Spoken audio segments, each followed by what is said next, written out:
First-year head coach Mike Houston getting the troops fired up.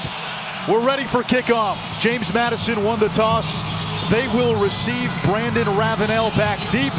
And on to kick it off for Youngstown State, Nate Needham, the freshman from Indiana. Underway at Toyota Stadium, here's Ravenel from the 6. And he's dropped at the 23-yard line as we say hello to Quint Kesnick. And East, for 7 years, Bo Pelini was the polarizing head coach in Nebraska, winning 9 or 10 games every year. But he has gone home now to Youngstown, where he grew up. And this team now becomes part of his extended family. He wanted to raise his kids in Youngstown. It's been a great fit. Coach Pelini is happy and seems at home. In year 2, his personality is permeating through this team. They're tough, they play defense, and they have a no-nonsense approach. Second season with the Penguins, and they're playing for an FCS championship.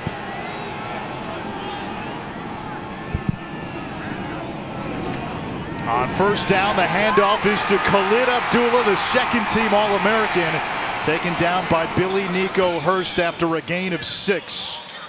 The quarterback for James Madison is Brian Shore, a junior from Milford, Pennsylvania, the Offensive Player of the Year in the Colonial. He leads the nation in pass efficiency and completion percentage, and it's his escapability which makes him so dangerous.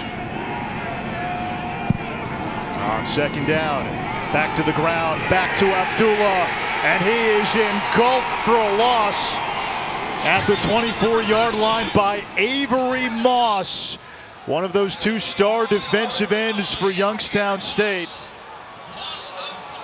And it's third down and long for James Madison, and this is a danger spot for the Dukes. Now these D-ends can pin their ears back. Yeah, they can, and you'll see Derek Rivers, that's the guy to watch right there, who leads this team in sacks with 14. He's an All-American. Short to the air, under pressure, rolling to his right. Looking downfield and then checks down, and it's dropped by Ravenel, and 3 and out go the Dukes. Well, that's a great defensive series for the Penguins. They came out after giving up some good yardage to Abdullah on first down, shut him down on second down, and then put them in the perfect position to tee off on the quarterback. That time there, Rivers could not keep contained, but you got a chance to see Shore get outside of the pocket. He loves breaking the pocket to his right and can certainly make things happen when he's on the loose. Number 99, Gunnar Kane to punt it away. Ryan Emmons back deep for Youngstown State. This one takes a bounce at the 39, fielded on a hop. Youngstown State will start from the 35. The Penguins 12-3 on the season. They won 6 games in the always rugged Missouri Valley Football Conference. They have won 6 in a row after a loss to North Dakota State, 1 in overtime against Wofford in the quarterfinals, and then what a great comeback in the semis against the 2-seed Eastern Washington, winning on a last-second touchdown grab by Kevin Rader, who pinned the game-winning TD catch on the back of the Eastern Washington defender. On first down, it's Jody Webb coming off 6 straight 100-yard games, and he's tackled at the line of scrimmage by James Madison's top tackler, Gage Steele. There's the Penguins quarterback, Hunter Wells. He began the season as a 4th stringer. Injuries pressed him into action. He did not even make his season debut until week 8.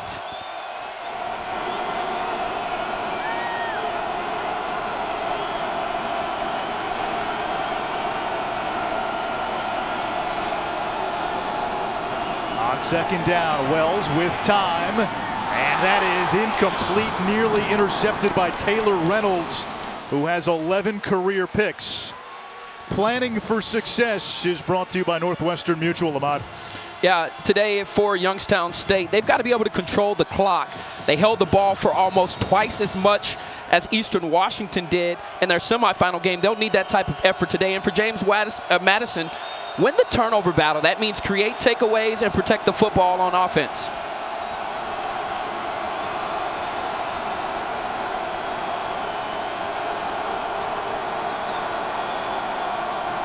Alvin Bailey comes in motion. On 3rd and 10, here's the blitz. Picked up Wells' pass incomplete, intended for Damon Patterson, and both teams go 3 and out on their first series. That was great coverage there by Curtis Oliver, and everything was covered downfield. Hunter Wells, I thought, made the best decision, which was try to get back down to his check down.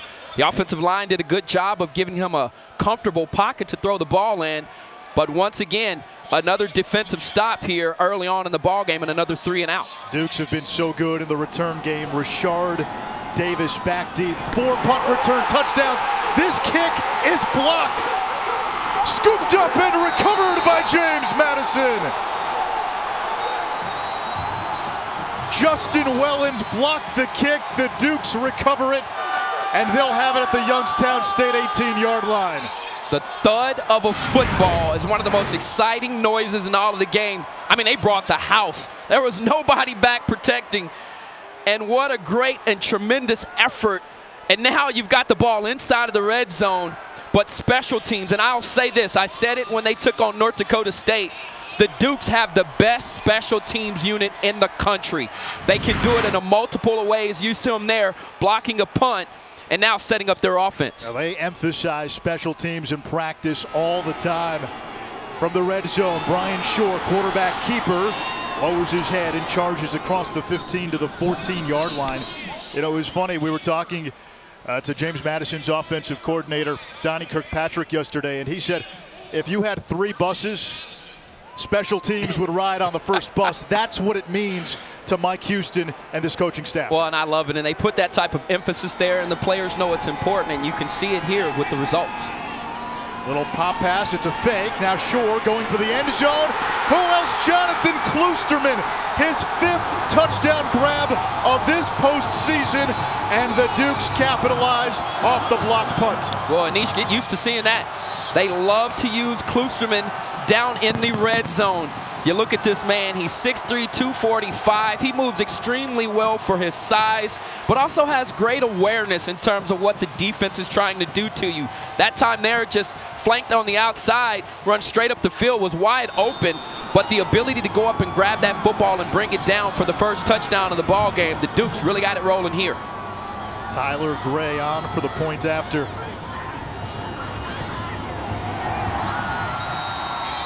The kick is good, 7-0, James Madison. It all started with a blocked punt that led to a short field, and it's the tight end Kloosterman on the receiving end of this touchdown pass from Brian Shore.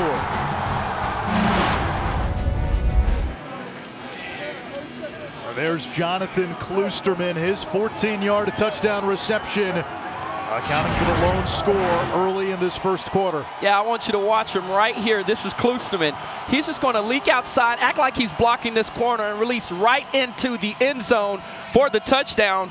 Now, I'm sure the Penguins know that he is one of the top red zone targets for this team, but you saw him get sucked in there. Lee Wright, the linebacker, eyes got caught in the backfield, which allowed Jonathan Kloosterman to get outside and to score the first touchdown of this national championship game.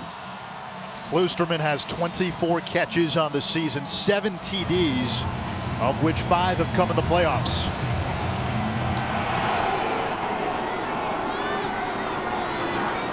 This is Webb. He's got the 20, and down he goes at the 25-yard line. James Madison, 13-1. They went 8-0 in an always tough Colonial. The only loss to North Carolina, and the Dukes actually led that game after 1 quarter. And then in the playoffs, they put up some gaudy offensive numbers, especially in their first 2 games. Went into Fargo in the semifinals, and in a tie game in the 4th quarter, they scored 10 unanswered to dethrone 5-time defending champion North Dakota State. Second series for Youngstown State. Hunter Wells at quarterback. Out of the backfield to Webb. He's out of bounds after a nice game on first down. Yeah, and that's where Webb can really hurt you in the passing game. This is a young man that I believe is better suited to run outside of the tackle, but the coaching staff says he can also run with power in between the tackles. Excellent vision. exceptional cutting ability and suddenness and speed that really makes him dangerous when he's got the ball in his hands. He's had 200-plus all-purpose yards in 6 straight games. Webb gets the call again, and there you see that little wiggle as he gets to the 30. He's lightning in a shot glass. 5'9", feet like Hermes, heart like Hercules. Yeah, no doubt about it. And he's got the patience that allows him to put his foot in the ground and really transition with speed through the cut. And you look at him there, he's 5'9", 175 pounds, small in stature, but he plays a lot bigger than his size would indicate.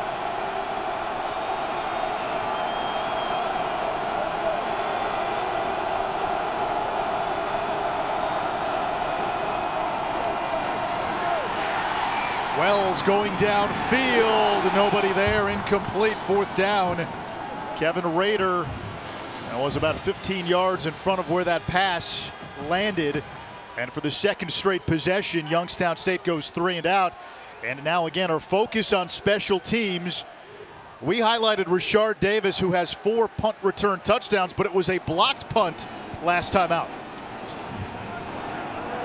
Mark Schuler, 2nd team all-conference punter, to kick it away for the Penguins.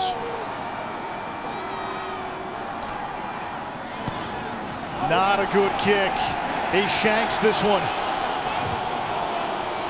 And let's see where they mark the ball.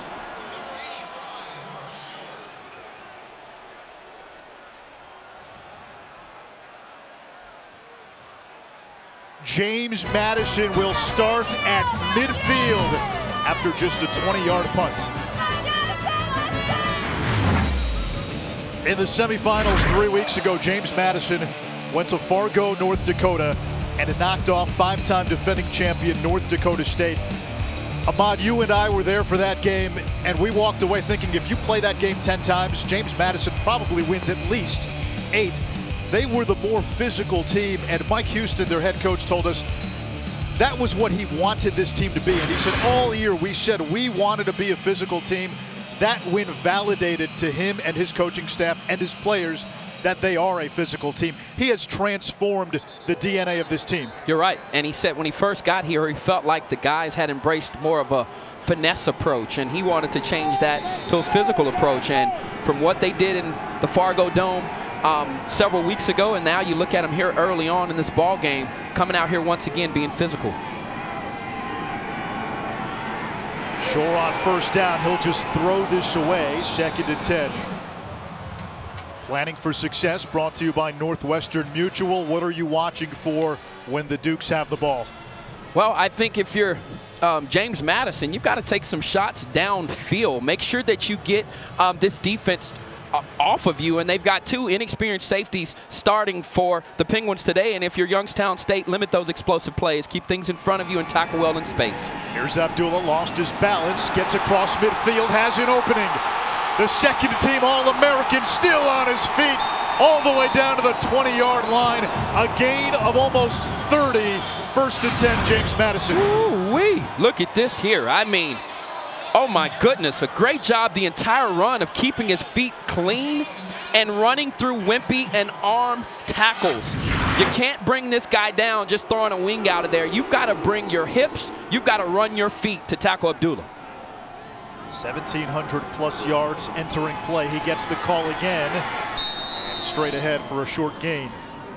Khalid Abdullah had 180 yards against North Dakota State in the semifinals.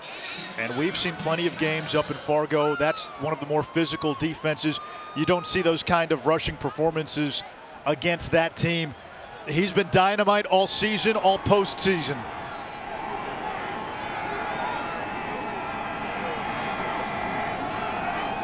Three-man front by Youngstown.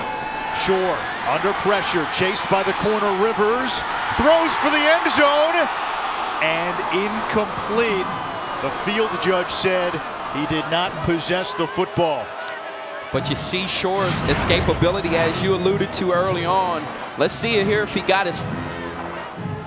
It didn't look like he had control there, and I don't know if he necessarily had control of the catch there. Once right there, he got his foot down, but if you look at the football, he was still kind of fumbling with it there. I think the officials got this call right. And if you're Youngstown State, you better start putting, looks like they may review this call here. We have our rules expert, Dave Kataya, in the booth.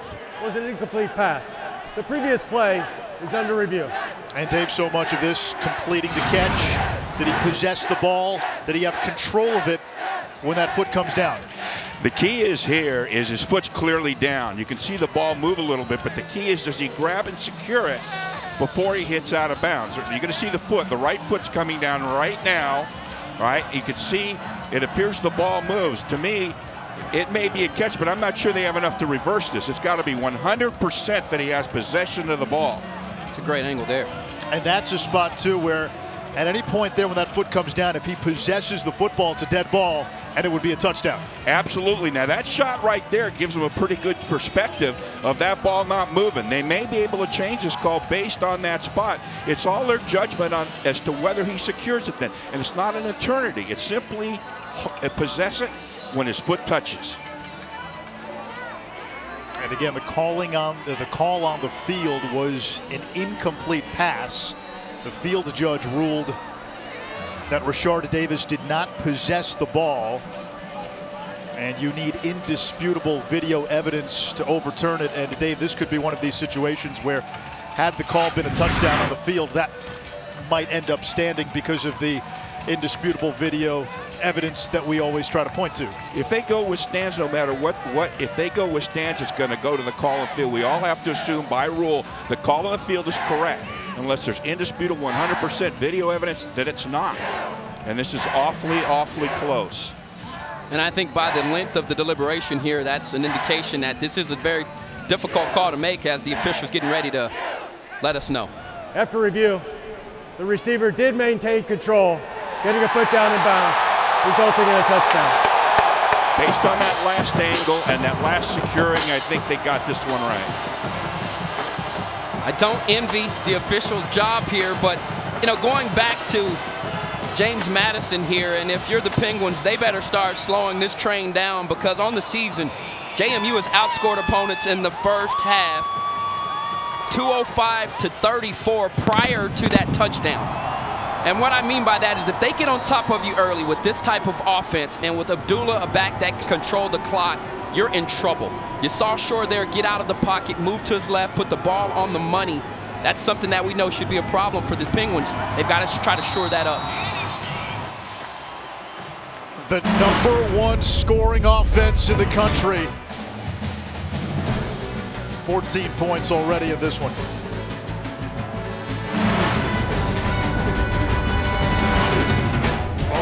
Madison and Youngstown State taking part in a community outreach event at Fieldhouse USA. They served at Buddies to Miracle League kids, helping them play a flag football game. Miracle League offers sports opportunities for special needs children in the Frisco area. Replay overturned a call on the field, so Rashard Davis with a touchdown reception. James Madison, 2 scores, both set up by special teams, one off a blocked punt, the other with a short field after a 20-yard punt. And this offense has to get something going after 2 consecutive 3-and-outs. This is Webb from the 10-yard line. Makes his way to the outside. He's got the 35, the 40. And Jody Webb scoots out of bounds at the 47-yard line. Let's go back to the touchdown, bring in our rules expert again, Dave Kataya. All right, there's a lot depends on what the official told the replay guy. If he said I had a foot bound, no bobble, they're going to look at it one way. The key is this 100%? You see a little bobble as he's coming across the sideline. I would have been okay with stands. I was a little surprised, given that you need indisputable video evidence to overturn the call, but the call goes for James Madison. They've got a 2-touchdown lead. They average 48 points per game. And now Youngstown State on offense for the 3rd time. 3-and-out on the first 2 possessions. Wells out of the pistol. They'll hand it off to Webb, who's bottled up for a loss back at the 45-yard line. Yeah, one of the things when you watch this Duke's defense is that stands out is their team speed. And we talked earlier about their physicality. Look, this is not a bunch of track guys running around on the football field, with all due respect to track guys. These are football players, and I think you're seeing that early on in this ball game with the Penguins really struggling right now at the line of scrimmage and to run the football. 2 receivers stacked to each side here on 2nd and 12.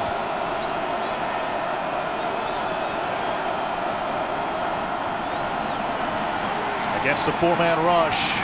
Stepping up, making the pass, and it is incomplete. Hunter Wells throwing it downfield. And that time he wanted his running back Webb, so 3rd and long. That was a dime, though, by Hunter Wells. I mean, boy, he put it right on Jody Webb, and Webb has to make that play for his quarterback and his team. That was the big play they needed to get them within striking distance, and Webb there just couldn't hold on to it. You've got your middle linebacker, Gage Steele, taking on one of the quickest and fastest players. That's the matchup that the Penguins have to continue to find and go back to.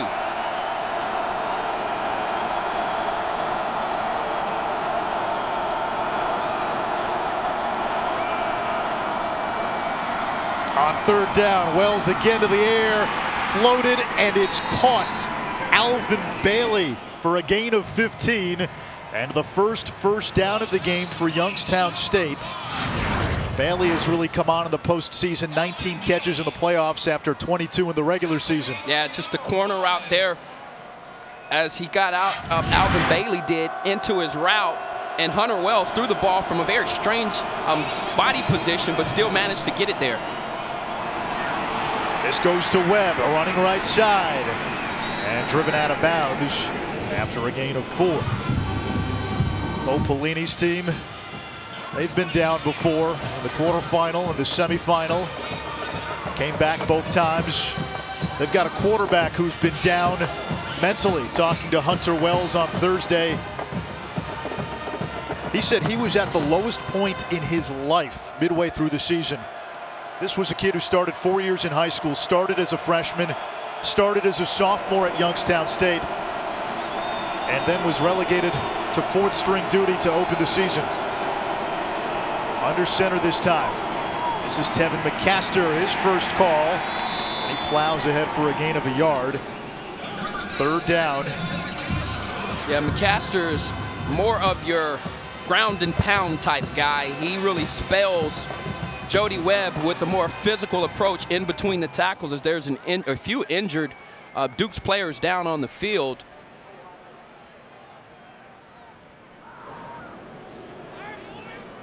Third down coming up for Youngstown State. One of the players is David Ajagwu, whose twin brother is a DB at Maryland.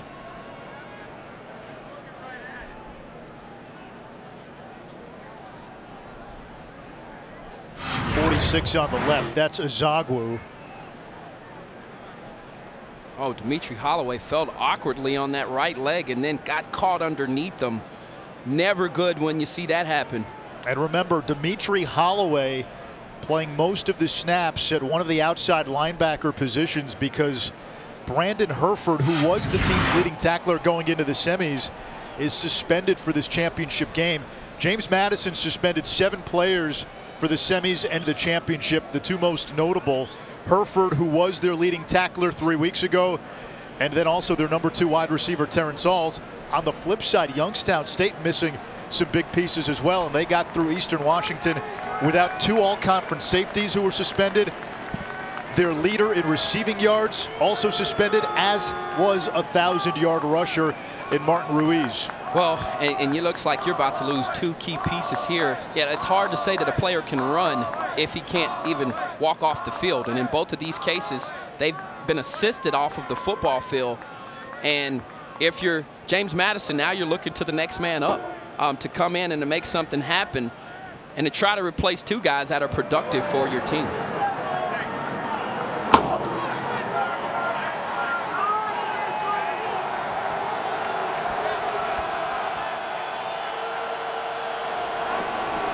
It'll be 3rd down and 5 for the Penguins. Wells under center. McCaster is the back, and now Wells moves back to the 40. Cold, frigid day here in Frisco. Temps in the low 20s. There's the pressure. near sideline. That is caught by Isaiah Scott. And he appears to have the first down. And that's one of the tougher throws to make, trying to throw that out from the far hash mark. And Wells that time didn't really have enough juice on it here. But great job of the wide receiver, Scott, coming back and adjusting as he lost his footing. That's also something to keep in mind, as both of these teams have limited opportunities in playing on grass fields. It is a first down. 2 tight ends now into the game. This is Webb, tried to bounce it to the outside, and he is cut down by the Virginia transfer, Darius Carter, a loss of 2. And that's a big play there from Carter, especially when you consider the fact that Jody Webb is one of those types of players that can hit those small creases as they open and get to the second level and really make you pay. And this defensive line so far has done a good job of containing Webb. Can they do that the extent of the game? When Holloway went down with the injury, Kyrie Hawkins came into the game for James Madison at linebacker. Azagwu, who got hurt, was a backup. Corner blitz. Wells under pressure. He'll try to run. And he gets back to the original line of scrimmage. 3rd down. Andrew Ankra on the stop. Part of the reason Hunter Wells did not open the season as the starter is that Bo Pelini and this coaching staff wanted a dual threat at quarterback. So they went with Ricky Davis to begin the season. Davis suffered 2 concussions. The backup, Trent Hosick, broke his collarbone.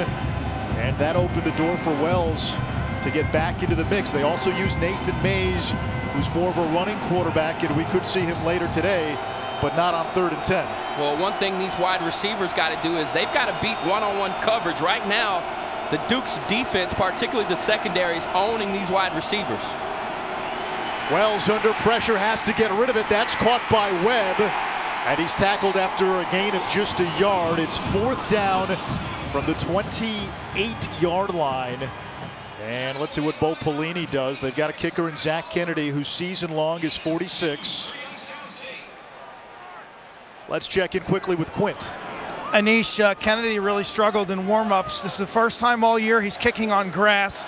The field is hard as a rock and frozen. You worry about his plant foot, but the lefty was not on target pregame. Mark Schuler, the punter, to hold. Kennedy hit a 42-yarder on the frozen Inferno in the semis. Botched snap. Schuler falls on it. Another special teams gaffe by Youngstown State. And early on, that's been the difference in this game. Yeah, not the start the Penguins were looking for. That's for certain. And if you're the Dukes right now, they've got the momentum on their sideline. What can they do with it? And if you're the Penguins, right now is the perfect time for one of these leaders, maybe it's your quarterback, Hunter Wells, to call the team over, settle them down. This is a big game, and perhaps maybe the biggest game of your life for a lot of these players, but it's still a football game. They've got to find a way to settle into this game, calm their nerves, and fight back.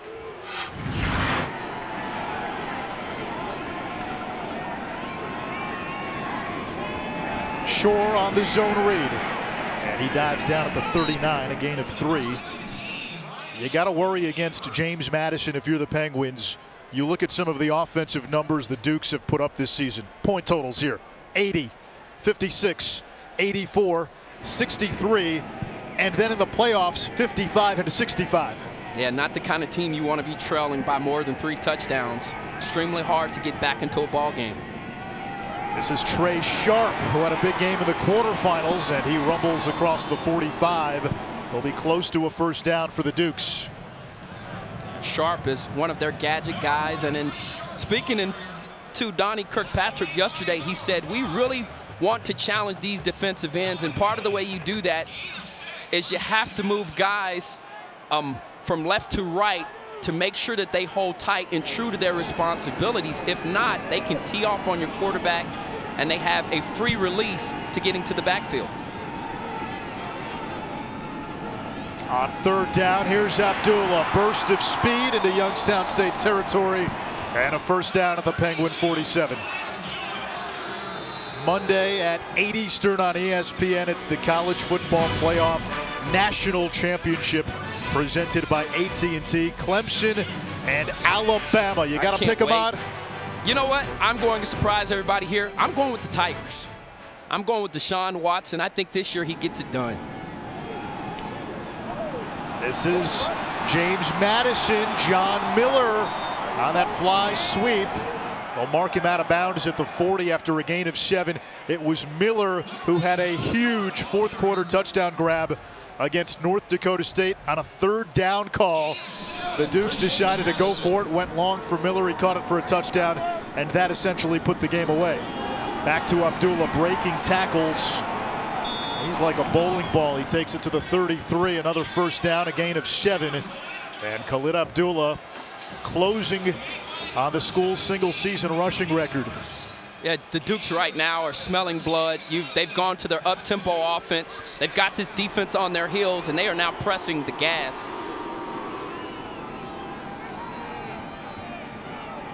Abdullah needs about 13 yards to become the school's all-time leader for rushing yards in one season.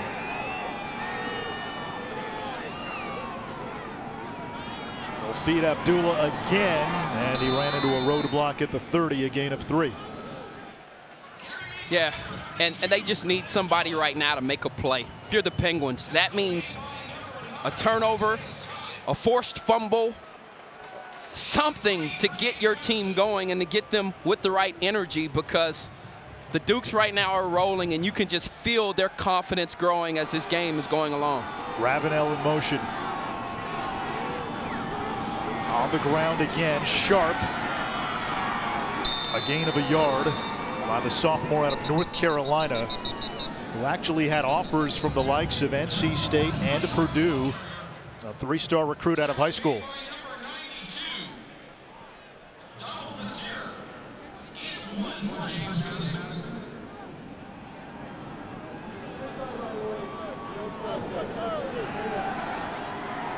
I think what we're starting to see out of this Penguins defense is exactly what they need. They need to be stout in the middle.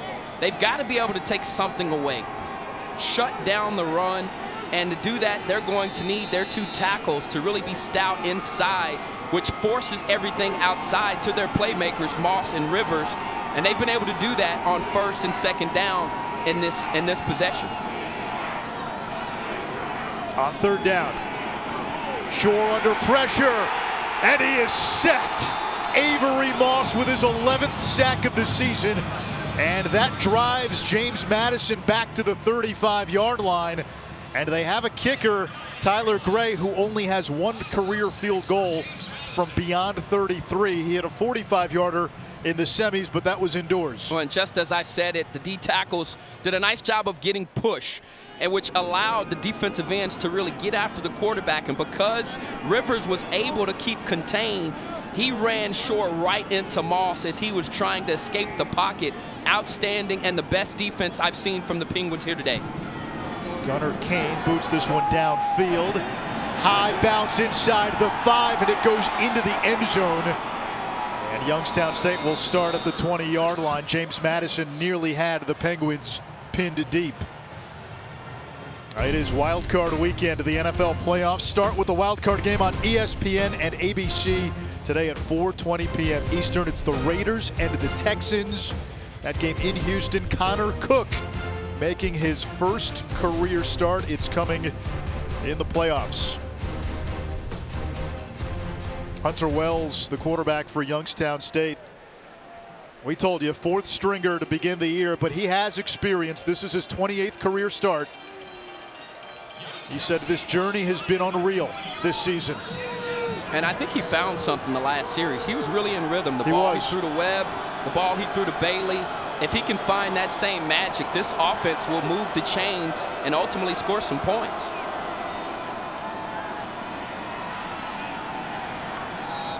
A gain of 3 on 1st down by Jody Webb, who has not had much room to run.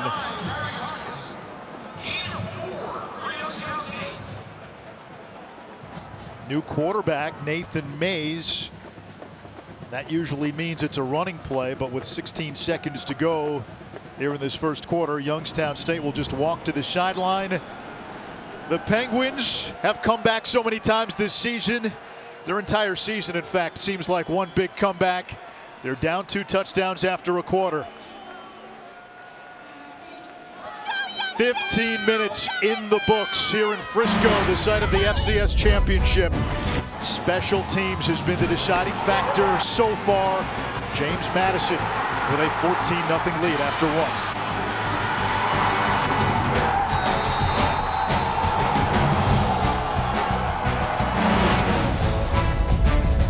You're watching the NCAA FCS Football Championship presented by Northwestern Mutual. Anish Ralph, Ahmad Brooks, Quint Kesnick down on the field. Start of the second quarter here at Toyota Stadium in Frisco, Texas. 14-0. Look at my man. James Madison, we are freezing up in the booth. This guy, nah, he's good. I'm straight. That's what he tells his boys. I don't need anything with these gloves I got on. I'm straight. Fantastic. The internet's going to have fun with that one. Second down for Youngstown State. Nathan Mays in the ball game, typically a running threat. They give it to Webb. And Jody Webb gets to the 39-yard line as we go down to Quint. Anish, James Madison's defense looks like they're going to be without Dimitri Holloway, linebacker, who they put his left foot in a boot, and David Zagwu, his left knee is in a brace. So from a run-stopping standpoint, that's a significant hit for the Dukes. You're absolutely right, Quint. This is Webb spinning away, and he pinballs to the 45-yard line, a gain of 7. And if I'm the Penguins, I go right after the backups that just came in this ball game. You want to attack them and see what type of mindset they are in right now, because those are 2 big losses for the Dukes defense. And you can tell now with Nathan Mays in the game, I think that is the approach. They're going to use him to run this football and really put the pressure on the Dukes D. This is Webb again, and he drives to midfield, a first down for Youngstown State. And this is the first drive where we've seen the Penguins really able to establish that rush. Yeah, and you know, and if I'm the coaching staff for the Penguins, and I thought Hunter Wells was in a good rhythm prior to being taken out, but the bottom line is they're not moving the ball. You see them now, they're getting first downs. That's what this game is all about, and they're doing it with their running game. He's giving them a boost for sure. Here's Webb on the counter, and he's dropped in the backfield by Martez Stone. He's the big anchor of that defensive line, and what a journey it's been for Stone. Was a student at Cleveland State in 2012, walked on to West Virginia, went to junior college, then came to James Madison because of a credit hour snafu, could not play last year, became a double major just to be eligible this season. Hunter Wells back in on second down. We'll set up the screen to Webb. And he gets to the 49 of James Madison, 3rd and 9 for the Penguins. Yeah, I like the play call there. And, you know, when you look at it, what Shane Montgomery, the offensive coordinator, was trying to do was use the Dukes' team speed against them, but it was the team speed that got them back into the play. It was set up nicely. And now in a 3rd and long situation, they've had success going to the edges. So I would like maybe some out-breaking routes as all of these wide receivers are in tight. Typically when you're in tight like this, you're running 2 things, crossing routes or outs. Bailey in motion.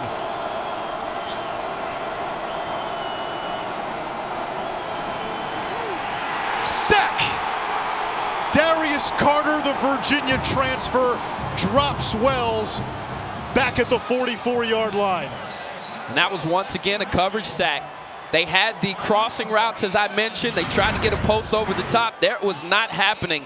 And you see it here, 4-man rush. They were just able to generate pressure, and Carter was able to beat Justin Spencer. Spencer barely got a hand on him and almost pushed him into the quarterback. The Dukes, after giving up some plays and some yardage, came back and managed to get off the field. Special teams has been an adventure early. Rashard Davis, 4 punt return TDs, and he is taken down shy of the 15-yard line. A 50-yard punt by Schuler, a 5-yard return. Yeah, you just see Darius Carter blow by Spencer. You'll see him here. He's right in the middle of your screen. Watch him here. Nice job using his hands, but the best part, finishing.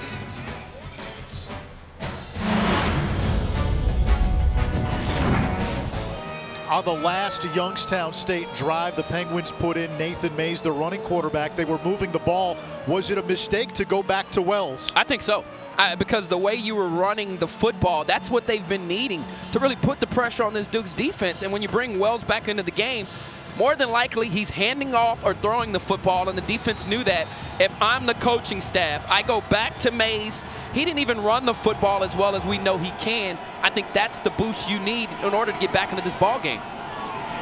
Read option. This is Shore. And Brian Shore taken down after a gain of a yard by Billy Nico Hurst. Shore's had an interesting journey coming out of high school. He had originally committed and had a scholarship offer from Miami University. That's the one in Oxford, Ohio. After a coaching change, Miami pulled the offer. So right after graduating high school, he had nowhere to go. And in fact, he was coaching his high school football team. Wow. Ended up going the junior college route before ending up at JMU. Little running room that time, and it's third down. Yeah, that time Rivers and Smith all over the play, and going back to the previous series, I thought this defensive line started to do a better job of shutting down the inside run game. And that time there, the effort from both Rivers and Smith was the reason they were able to really put pressure. And now you've got an opportunity to tee off with Avery Moss and Derek Rivers, the most dynamic defensive end duo in all of FCS.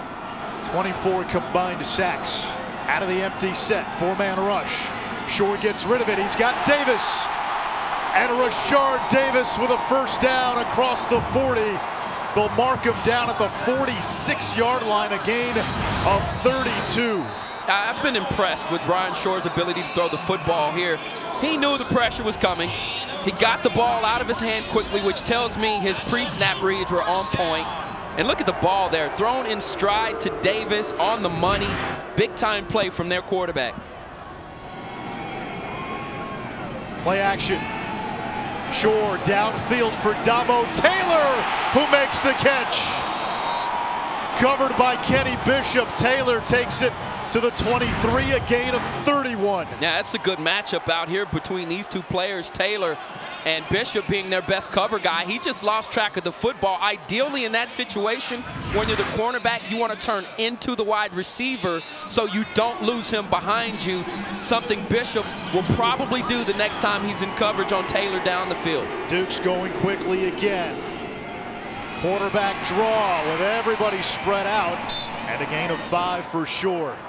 Yeah, I like this. Shore's not your running quarterback, but what it's telling this defense is you've got to count for me.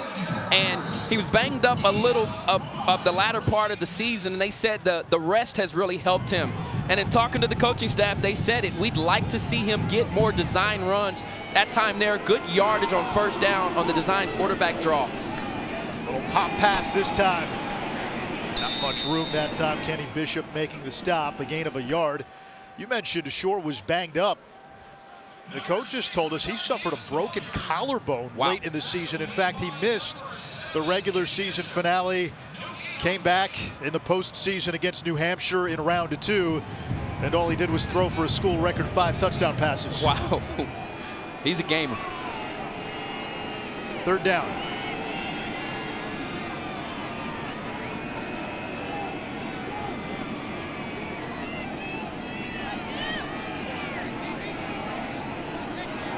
Rashard Davis in the slot, play clock winding down. Shore throwing, and that is caught. There's a flag on the play. Damo Taylor with a reception inside the 5. It'll be first and goal if it stands. Taylor has really stepped his game up. He's using that big frame, 6'3", 210, and that time there went high at its highest point to snag a football, and this appears to be pass interference on the Penguins.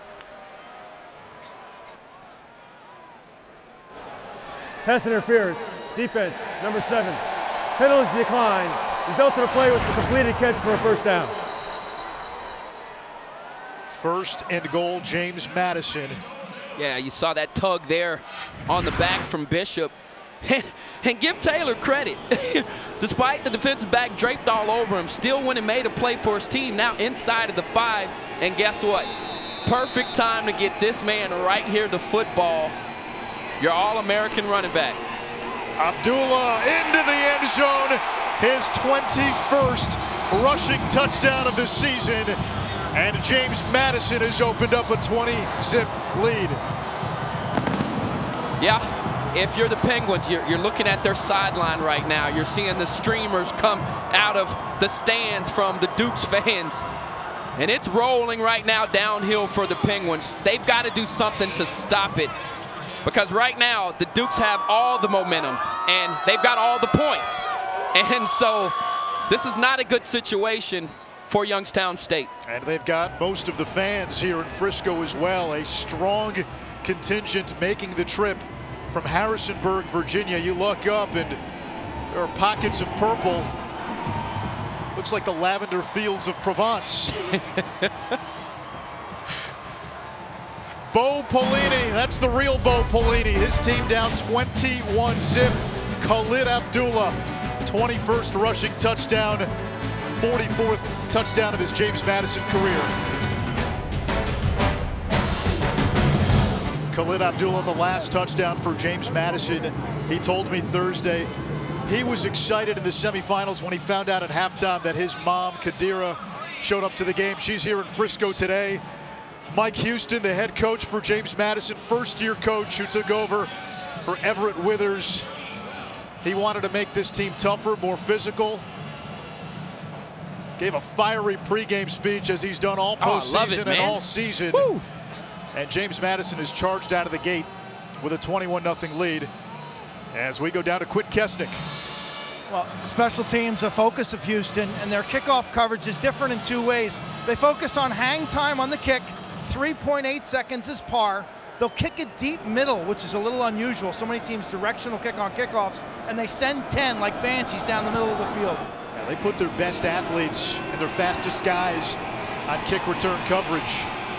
This is Webb. He gets to the outside, but no room to go.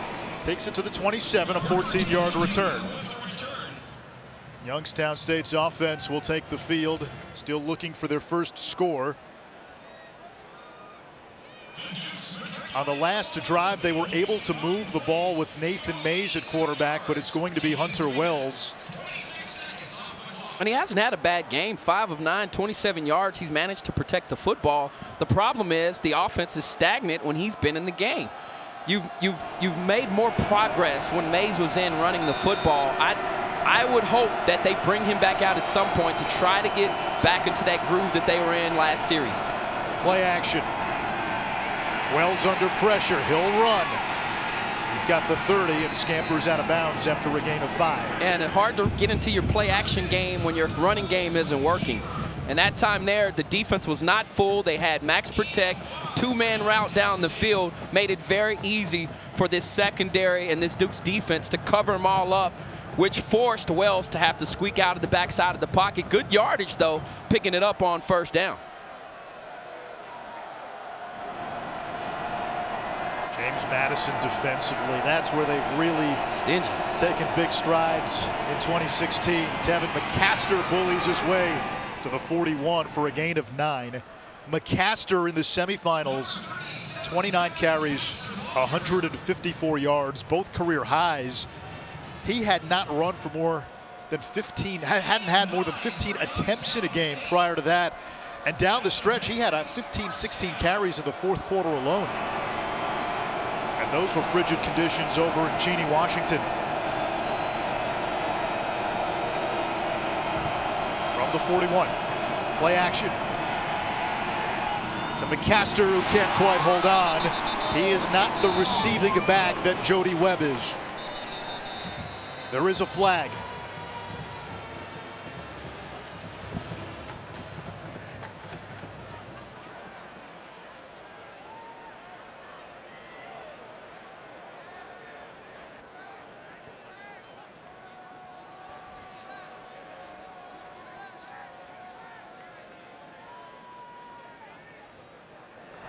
After the play, personal foul, offense, number 61.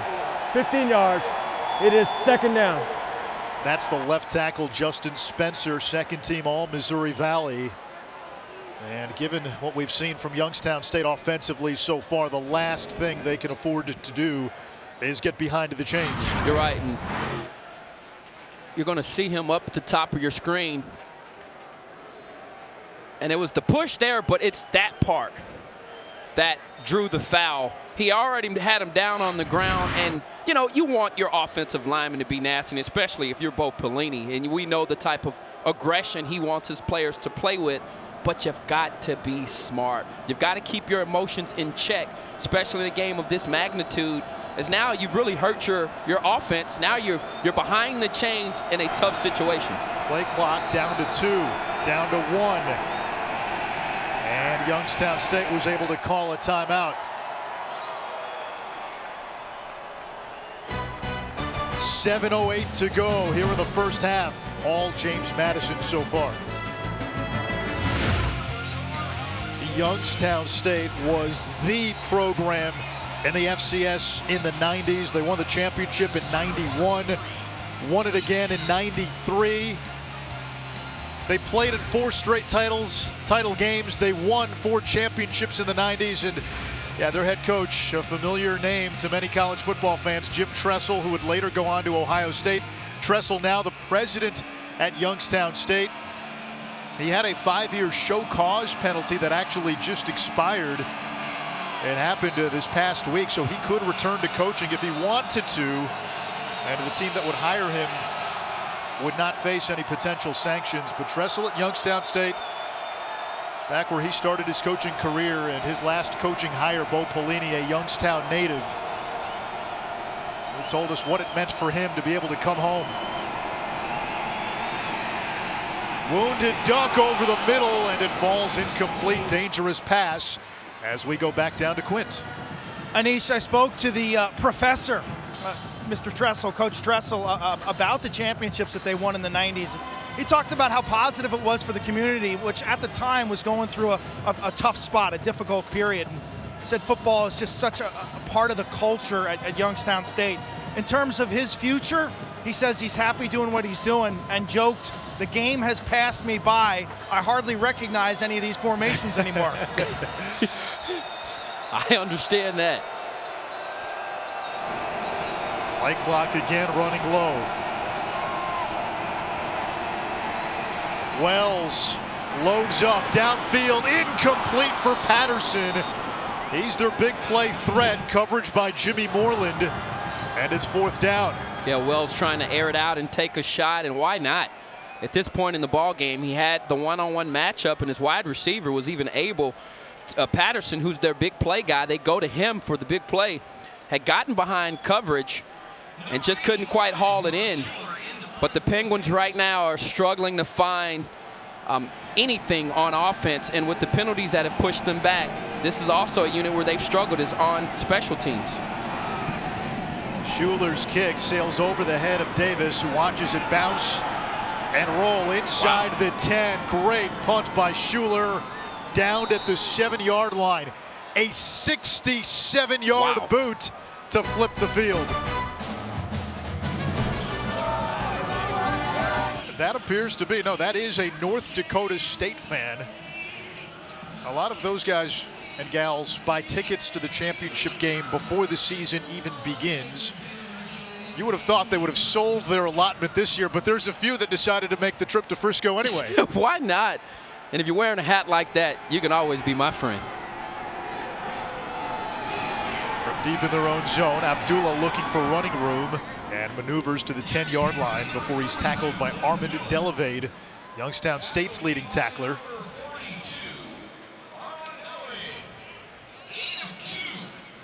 Abdullah, 56 rushing yards, getting close to that single-season school record. His rushing touchdown was the 21st of the season for him. That's tops in the FCS. And he now also has the most career touchdowns in JMU history. Not much running room that time. Avery Moss, who began his career with Bo Pelini at Nebraska, with the stop. What I love about these defensive ends when you look at them is their ability to dissect plays, read plays behind the line of scrimmage, and then attack. Oftentimes you find players that don't have their instinct. Now, they've got ability, but you can tell that instinct, their film study, is really paying off in their ability to read plays, which helps them get closer and which helps them anticipate what's coming next. On 3rd and 7, we've got a timeout on the field. Charge timeout. Youngstown State. This will be a 30-second timeout. It's Youngstown State's second timeout, a 30-second timeout. You saw a few players looking to the sideline for instructions, and Bo Pelini wants to make sure that the Penguins get this 3rd and 7 right, because you've got James Madison pinned at the 10-yard line. This is a chance to get the ball back to your offense with good starting field position. Yeah, and Pelini right now not happy about something. And you're right, you know, when you've got a team up against the ropes like this, you want to make sure that you can punish them and make them pay.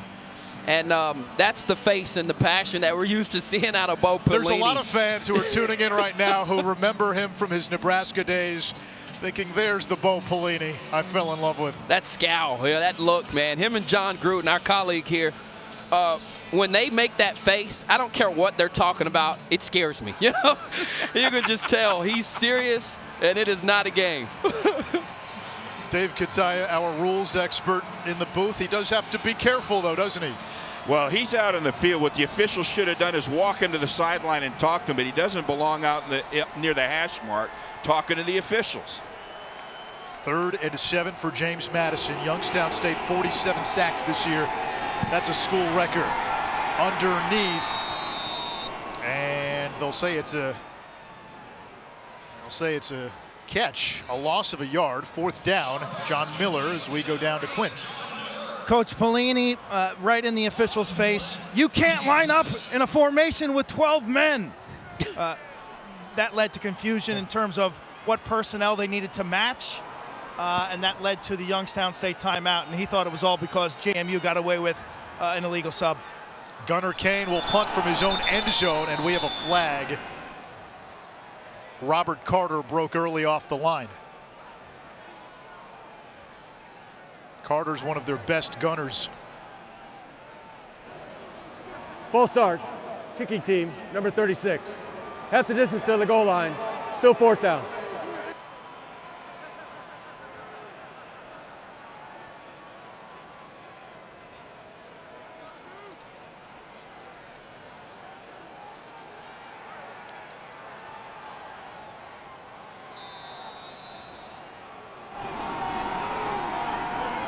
Gunnar Kane to punt it away from his own end zone. Youngstown State coming hard. They tip the ball, and it's going to land at the 29-yard line. So the Penguins come up with a big special teams play. Solomon Warfield got his fingertip on the football, and the Penguins with their best starting field position of the afternoon. It started with that punt, that flip field position, and now, like you said, the Dukes back were up against their end zone, and oftentimes special teams coaches like to go after it when they have it in that type of situation. And you watch it here, fantastic job here from Warfield, just making a play for his team. Maybe this is the momentum in the short field that is needed for the Penguins to get back in this ball game. Do you take a shot downfield if you're Youngstown State here? Oftentimes in sudden change is when offense coordinators do like to take a shot, but if I'm them, I put it on the ground. Wells going to the air. In the slot, rather in the flat, it's Bailey. And he's to the 20-yard line. Alvin Bailey, a former top 100 recruit out of high school. Began his career in Gainesville, transferred from Florida to Youngstown. That was good rhythm there from Wells. We saw him throw that similar route early in the ball game, and he didn't throw it in rhythm. And the wide receiver had to come back for the ball. That time there, he put it in the right location with the right amount of power behind that throw that got it out to the flat. Bailey lined up in the slot. Wells motions him. On the ground. Webb bounces off a defender and then brought down from behind. Curtis Oliver on the stop. Excellent open field tackle.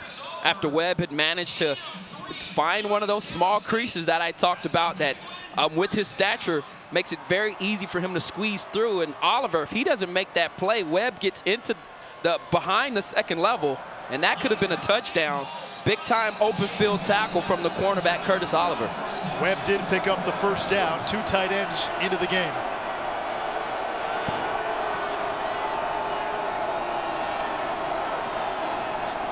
Play action, over the middle, end zone, touchdown, Youngstown State. Shane Coon with his first TD grab of the season, and the Penguins are on the board. That is exactly what they needed. It started with special teams that led to a short field, which gave this offense the confidence that they were within striking distance. And they did it in a myriad of ways. They started it off throwing out to the flat, came back with a design run for Webb, and then Wells puts the ball on the money as they run, and they put the stress on the defense. A defensive back in the backfield actually slips and falls, and it opened it up for a Penguins touchdown. Another bad snap. Kennedy, though, able to put it through the uprights for the PAT. So the exchange again from long snapper Stephen Wetley and the holder Mark Schuler. Some issues there, but Kennedy got it through for the point after. It's 21-7. Shane Coon, just his 3rd career touchdown reception. First of the season, just his 6th catch of the year. Yeah, what you're going to see here is Coon is going to release right into this area on the seam. The other player is going to take this safety away with him here, and it opens it up for this throw despite a defensive back in the back end slipping and falling right there in coverage, who might have been able to make a play. That wasn't his man, though, and Coon doing a good job of shielding with that big frame at 6'4", 245 pounds. The junior from Pennsylvania getting the Penguins on the board, a much-needed touchdown for Youngstown State. And then on the PAT, again, it was not smooth from the snap to the hold. We saw Schuler bobble a snap on a field goal, and that potentially cost Youngstown State 3 points. Penguins, though, get on the board, and with 3:35 to go here in the first half, if they can get a hold here, they'd get the ball to start the 3rd quarter. All of a sudden, it changes the dynamic of this game. Well, and if you're on the Penguin sideline, they're used to being in this position. Sure. There aren't many players on that sideline that are telling themselves they can't win this game. They've pulled it off so many times this year, just sticking around in ball games, winning the 4th quarter, and then ultimately winning games. Ravenel from the 5. And he slips at the 18-yard line. Time for a studio update. Good afternoon, Chris Connor.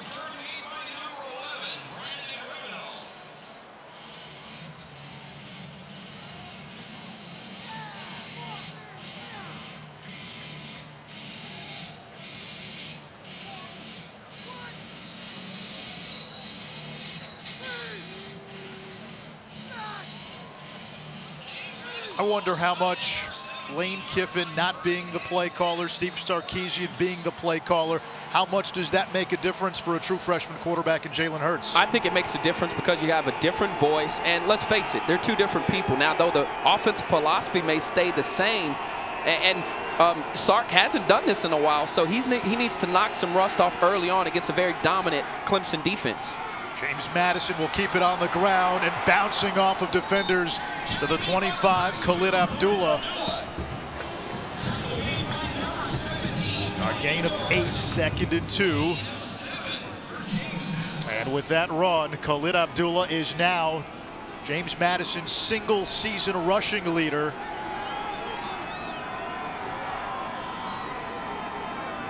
He passed Rodney Landers. Shore on the run, throwing downfield in coverage, and there is a flag on the play. Davis was the target.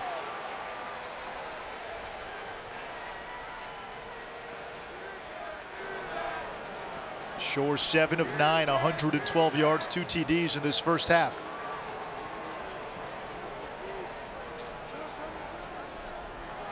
Prior to the pass, holding, defense, number 18, 10 yards. First down. DJ Thomas, the nickelback. On the offensive line, James Madison much improved at right tackle from the semifinals. Tyree Chavis making his second straight start there. He was a deer in headlights at the Fargo Dome. 5 false start penalties in that game. First career start. He's starting in place of Mitchell Kirsch, an All-American caliber tackle who's out. And going up against Derek Rivers this afternoon, Chavis has done a pretty good job so far. Yeah, it's a daunting task, but we're only halfway through this ball game. He's got to continue to play well. Nice run for Abdullah, a gain of 7. He's up to 71 yards rushing in this first half. Had 180 in the semis. And that is not what you want. The last 2 first downs, Abdullah has been able to really chip away at those chains, putting them in the second and short situations where they can get into their zone read play packages, or the quick throws, the quick passing game, something that the Dukes like to do. Abdullah gets a push from his O-line to take it to midfield, and that draws some applause from a very pro James Madison crowd. His helmet came off, so by rule he has to come out for one play. Well, I really like the authority and the command that he is running the football with right now. Last week, against North Dakota State, we were able to see him really turn it on in the second half. But early on today, right now, he's running like a man, averaging over 5.6 a pop and 78 yards on the ground already. Not much going on there. A loss of a yard. It was Davis. Second and long. Less than 2 minutes to play in this opening half. Special teams has really been the game so far. James Madison used a block punt and turned a short field into a score. A shanked punt by Youngstown State gave the Dukes another short field.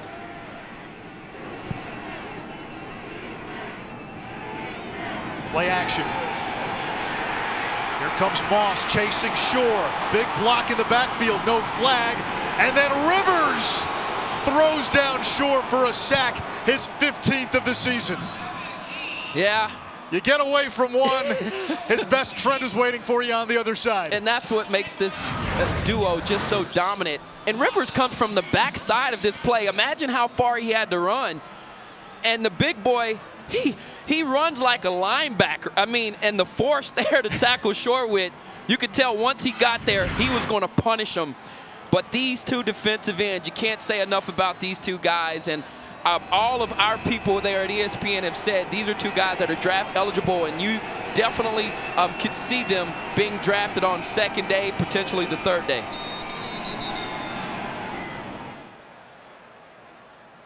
This will be a delay of game unless James Madison called a timeout.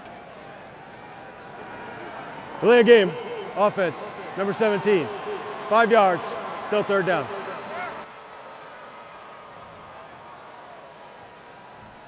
.34 seconds to go here in this opening half. Youngstown State has 1 timeout left. And if you're the Dukes, you run the ball here and make the Penguins use that last timeout? Perhaps. I think that's the way to go here. And not only what you don't want to do is turn the ball over, so why not hand it back to your All-American running back, Khalid Abdullah, who's now back in the ball game, and see what he can do with this. And as you said, force them to call a timeout, put the ball back in the hands of your special teams units, which at this point, early on in this ball game, have won that phase of the game. The Penguins will receive to start the second half. James Madison scored 21 straight to begin this contest. Youngstown State got a 67-yard punt to pin James Madison deep, and then Solomon Warfield deflected a James Madison punt last time, and that gave the Penguins a short field, and they were able to capitalize with a touchdown. It's been field position, it's been special teams. 10-second runoff. Please set the clock to 24 seconds. So by rule, 10-second runoff on a penalty that stops the clock in the final minute of either half. And Youngstown State could have avoided that 10-second runoff by calling a timeout. They chose not to.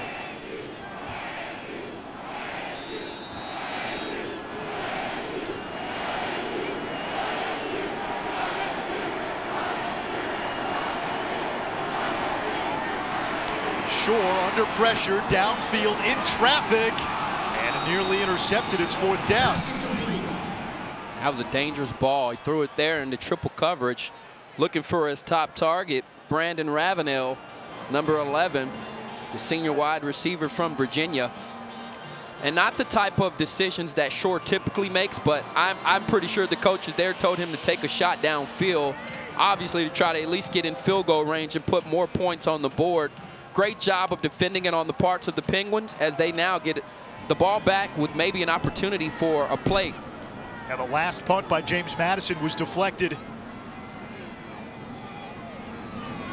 Kane gets this one off. High kick. No chance at a return. Takes a bounce with 4 seconds.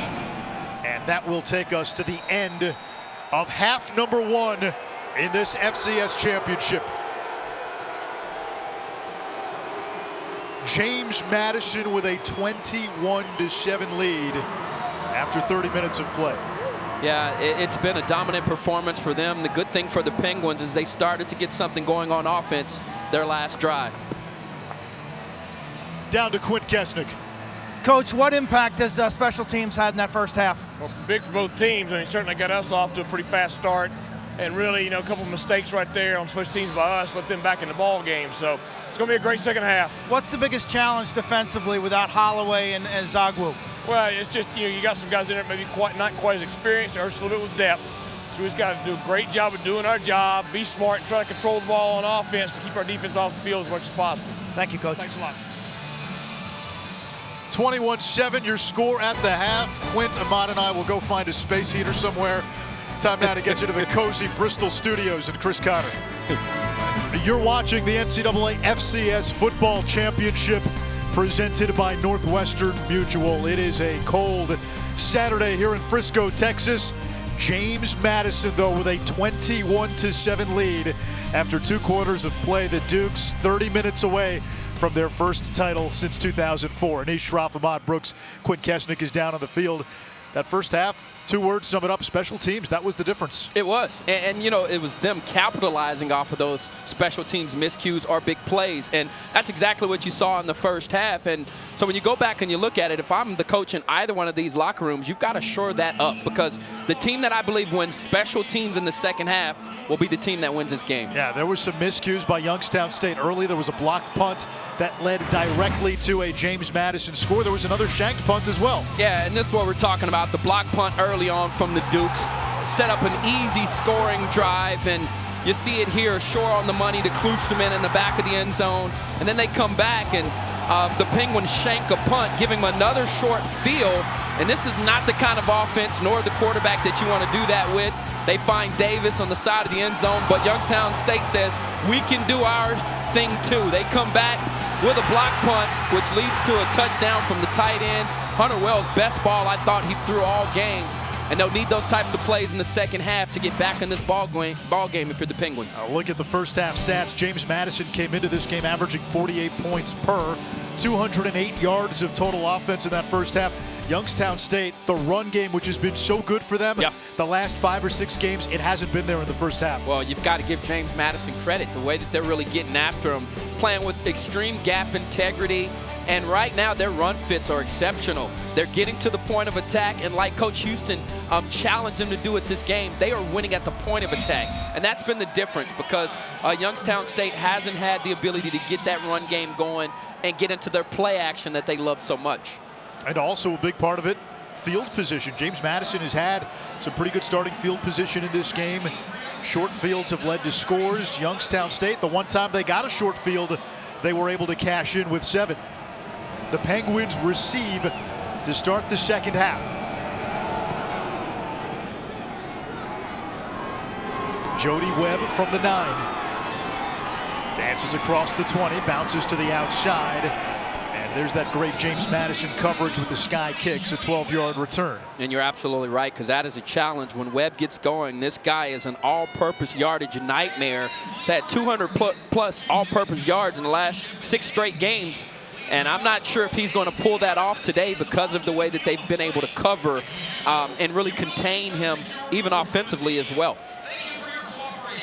Webb will begin in the backfield for Youngstown State. They'll start at the 21-yard line, down 2 touchdowns, but they are no strangers to comebacks in this postseason, coming back in the semis and the quarters. Derrick in motion. Wells looking toward Derrick, makes the catch, and Stephon Derrick takes it across the 30 as we check in with Quint. We are not built for 3rd and long, in the words of Bo Pelini, who was really upset at the amount of negative plays that they had in that first half offensively. 2 other keys: they got to block the edge. They've struggled to block the defensive ends of James Madison. And then the last, this importance of this first drive. He couldn't put enough importance on getting off to a strong start here. Webb unable to get the edge. 2nd and 10. Yeah, to Quint's point, too, he's right about the negative plays. And this is an offense, and we alluded to that early on in the ball game, and Bo Pelini is well aware of it. This is an offense that's built to chip away the sticks on 1st and 2nd down and give themselves an opportunity on 3rd and short to convert. They haven't been able to have the success, as you just saw on that 1st down, them being shut down with an outside run.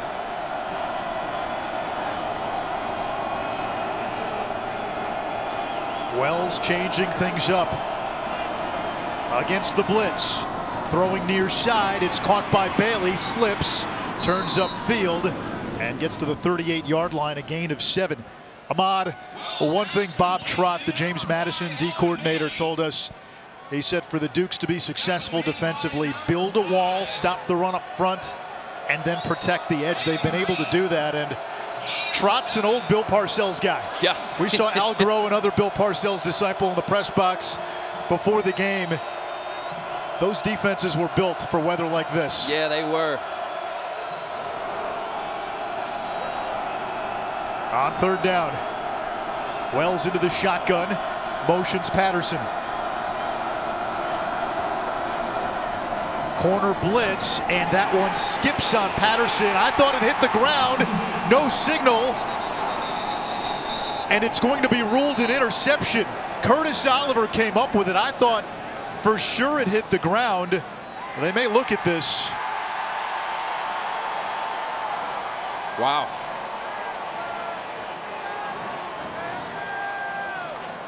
Yeah, and you see Pelini Unless there it came trying off the foot of Patterson. The field is that the ball hit the player's foot and was subsequently intercepted by the defense.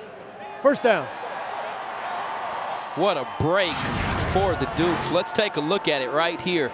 Once again, an out route thrown behind the wide receiver, and nice call on the part of the official. That ball ricocheted right off of his foot, and you could tell by the reaction of the wide receiver that this ball doesn't hit the ground. Watch it here. The wide receiver, after the play, he gets up immediately and tries to make the tackle. Part of that is because he knew this ball came off his foot. What a break here for James Madison. Great job by our camera guys. On first glance, it looked like the ball hit the ground first and then may have deflected off of the player. Good call by the officials, and James Madison with another short field off the turnover. Shore will keep it across the 40. He's got the 30. Shore taken down from behind. A touchdown saving tackle by Avery Moss, but a big gain nonetheless for James Madison, 25 on the quarterback run. I like the creativity for this play. It was misdirection. They faced the toss out to the right and just popped Shore out to the left, and once again trying to take advantage of the defensive line speed and use it against them. Popped it back on the crease and the cutback for big yardage for Shore in this offense. Now Shore motions wide. Direct snap to Abdullah. And he takes it inside the 20. A red zone opportunity now for James Madison. Moss again on the stop. He's played well despite that ankle not being completely healed. He said he was at about 80% coming into this game.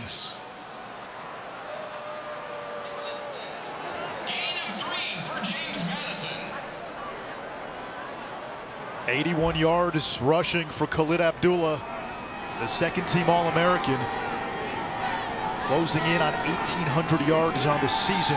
Shore with time, looking for 6, incomplete. They got a flag down.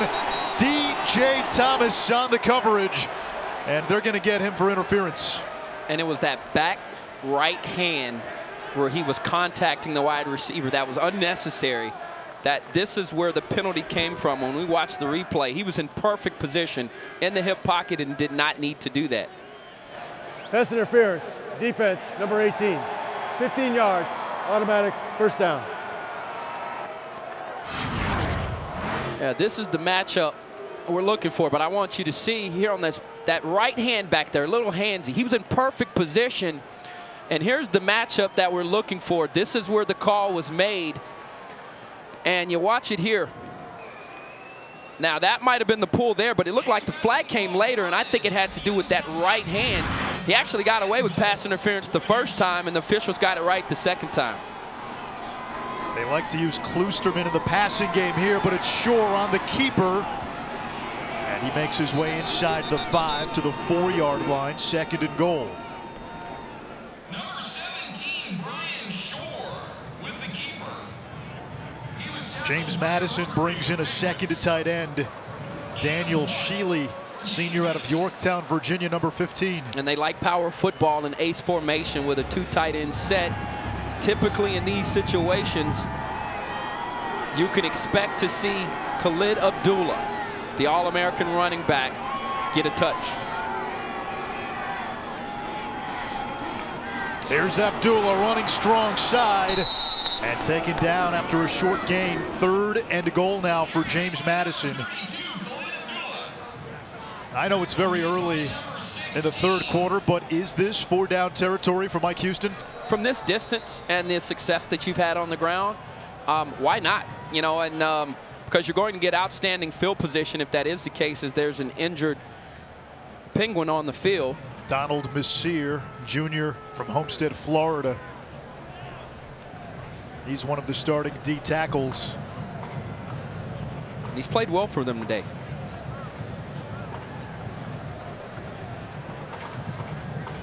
Third and goal, James Madison, when we come back.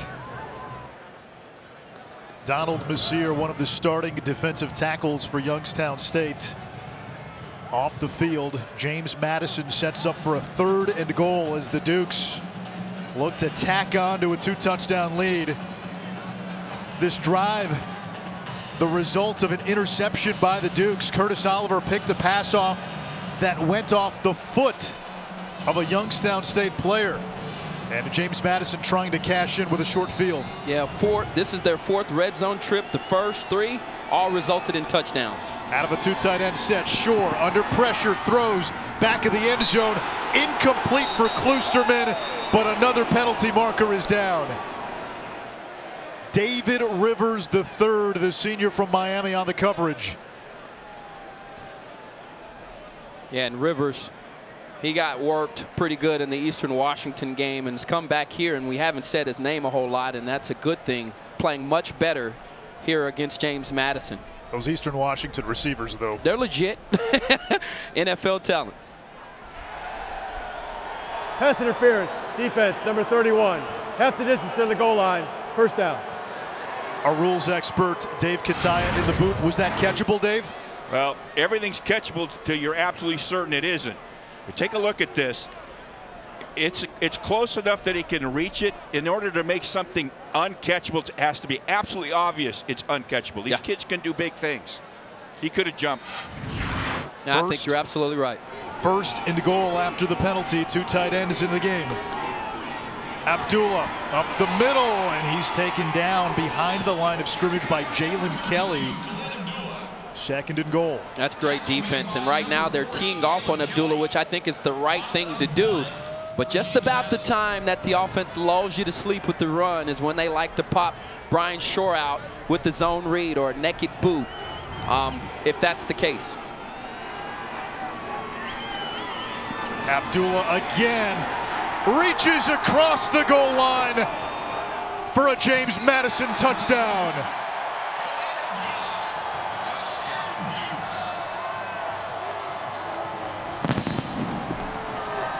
Well, if you're a Youngstown State, you had some momentum, you pick up a first down, you have a costly interception, and James Madison comes right back, and they know exactly what to do with it. They scored 14 points, as we talked about at the top here at halftime. 14 points off of special teams plays. This time, an interception results in 7 points as well. Yeah, I think they're confirming this call. It looks like his knee went down, but the ball looked like it certainly had already crossed the plane. If it stands, it's Abdullah's 22nd rushing touchdown of the season, 2nd of the game. And he has put together just a superlative season in his senior year with James Madison. 22 rushing touchdowns, most in the FCS. After review, the ruling on the field is confirmed. Touchdown. Yeah. His 45 career touchdowns, most in the history of James Madison football.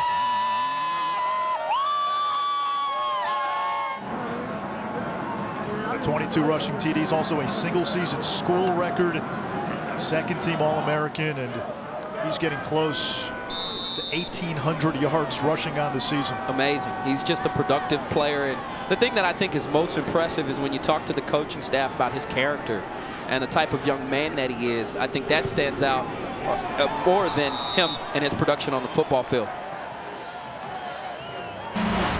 Championship game, sometimes you need a bounce. Off the foot of Patterson into the hands of Oliver, and Abdullah off the turnover, punctuating with his second TD.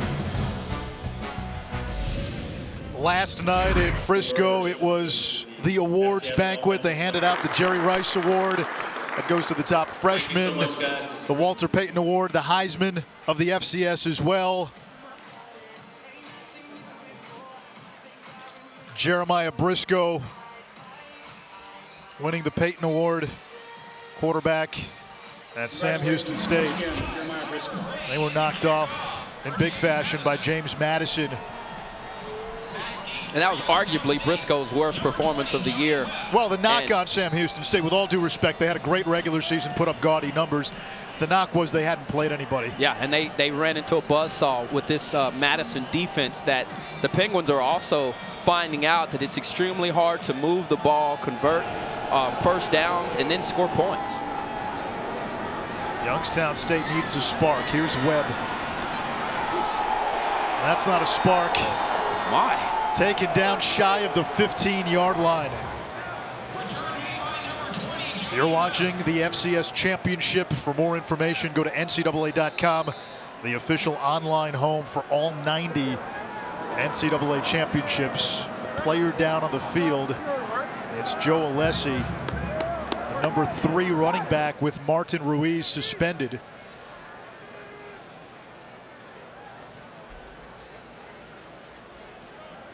Bo Pelini's team down 3 scores, and now the danger in the second half for Youngstown State.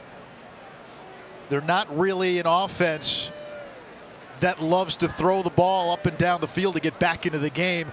They're within a couple of scores. You can still run the ball. The further this game goes, you got to take the run off the table, and that does not play into the strengths of this Penguin team. Let's go to Quint. We are on the Penguins sideline with former Nebraska Cornhusker Rex Burkhead, member of the Cincinnati Bengals. Andy Dalton's here as well. A lot of familiar faces. You played for Coach Pelini in Nebraska. What was the draw to coming in and watching this game in person? Oh, just to come out and support him. You know, he did so much for me at the University of Nebraska. He's a great coach. Love playing for him, and just want to be out here.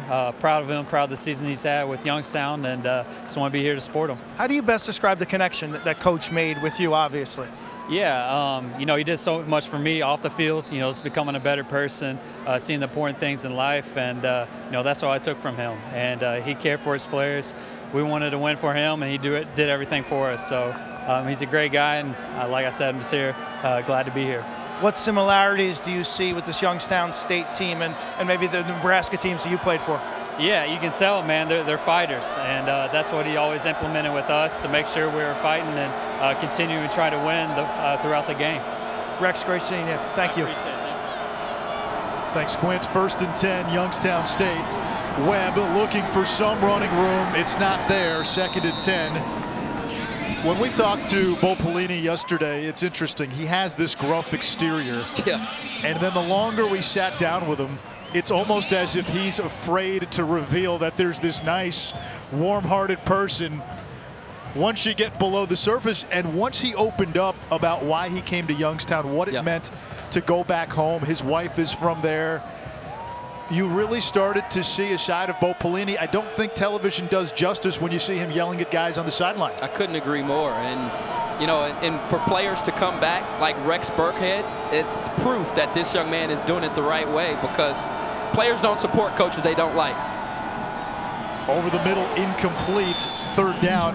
Ahmad, you played at Texas, and you know the challenges there for a head coach go beyond coaching football, and Nebraska has a lot of similarities, and you got the sense from Bo Pelini that, man, I just want to go and coach ball. I don't want to worry about kissing babies and shaking hands and doing some of that other stuff. I want to go coach football, and few do that better than Bo. Yeah, and I love that about him, man. You know, he's a football coach, and he coaches his players in a way that they go about their business where they make football important to them. And I think that's, when you're working as a student athlete, you want coaches that have that type of, you know, can make that type of impression on a young man.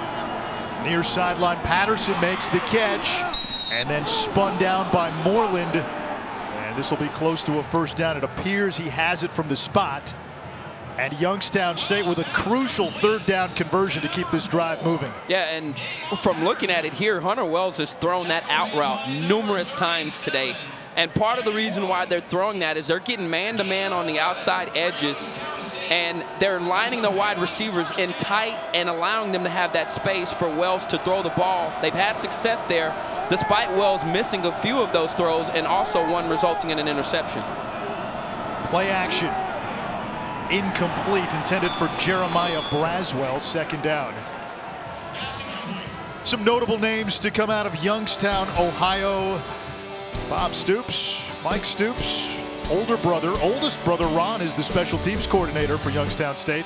Bo Pelini, former Youngstown State head coach, now the current president, or I should say Jim Tressel, former Youngstown State head coach, now the current president. Mark Mangino, Mark D'Antonio, our colleague there. John Congemi as well. Yeah, it's a good list.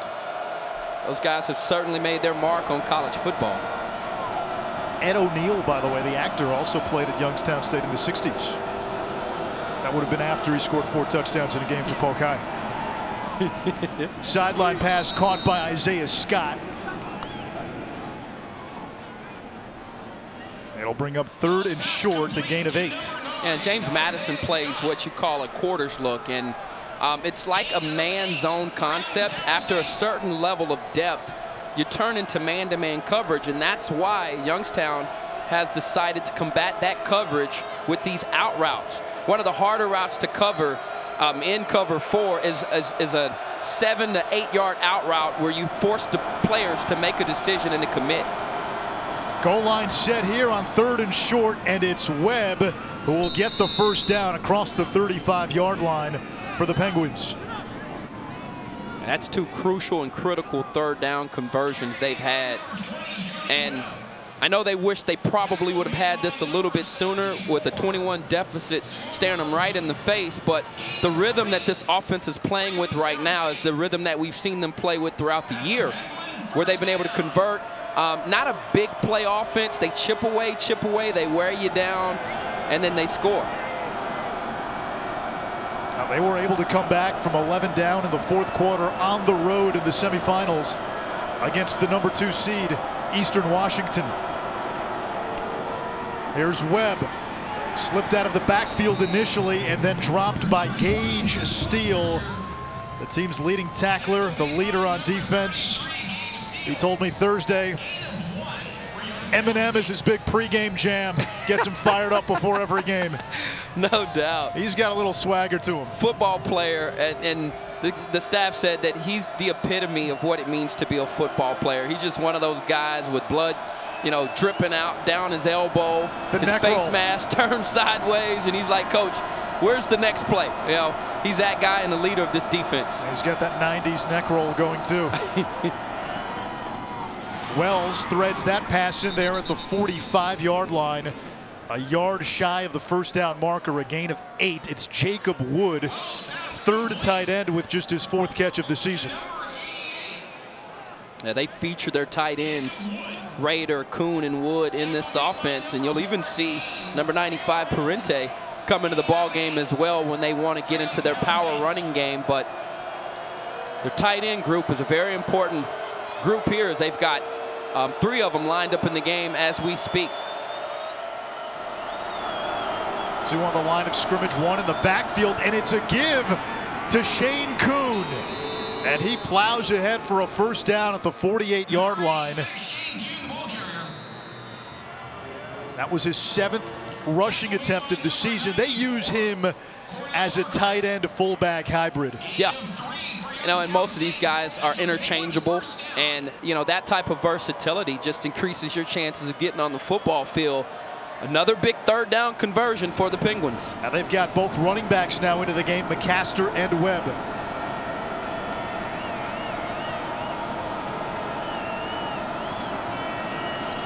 Braswell in the slot.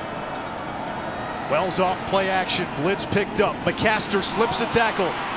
He's got the 40 and dives to the 34-yard line, a gain of 17 as the Penguins continue to advance. Yeah, McCaster here with a nice move to get out of the grasp of Kyrie Hawkins.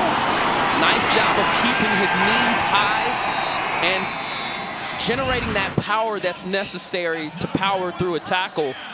And I've been really impressed with that young man, with the way that he's played, particularly in the second half of ball games, as they now bring in their running quarterback, Nathan Mays. Nathan Mays, the redshirt freshman from Ohio. McCaster and Webb in the backfield. High snap. Rolls back in Youngstown State territory. Loose ball, and the Dukes have it.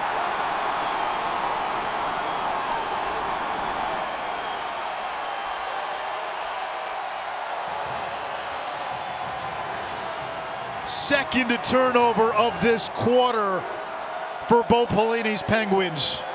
And that's a backbreaker. That drive, Youngstown State was moving the ball, converting 3rd downs, and the snap just sailed over the head of Mays. He had no shot. Webb couldn't get the football. Darius Carter dove on it for James Madison. And here are the Dukes again with a short field.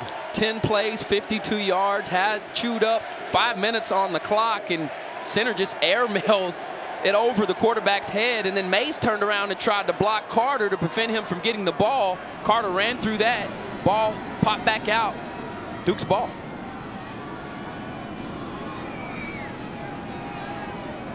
Rashard Davis goes in motion. Ooh, look out.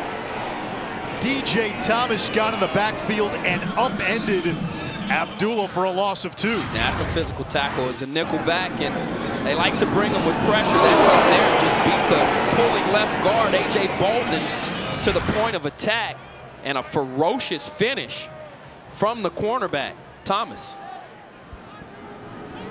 Youngstown State, if they are to have a chance here, they need to stop defensively. James Madison is thinking a score here could put this game away. Shore's going to take a shot downfield for Ravenel. Incomplete. Good coverage by David Rivers, the senior out of Miami. Yeah, and Shore there was off on his target. Probably would have been better served leading Ravenel closer to the end zone. Tried to throw it where you're normally taught to throw it on the outside shoulder, but that is where Rivers was playing.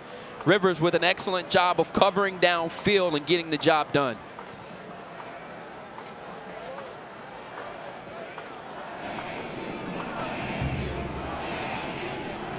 On 3rd and long, you've got to look out for these Penguin DNs.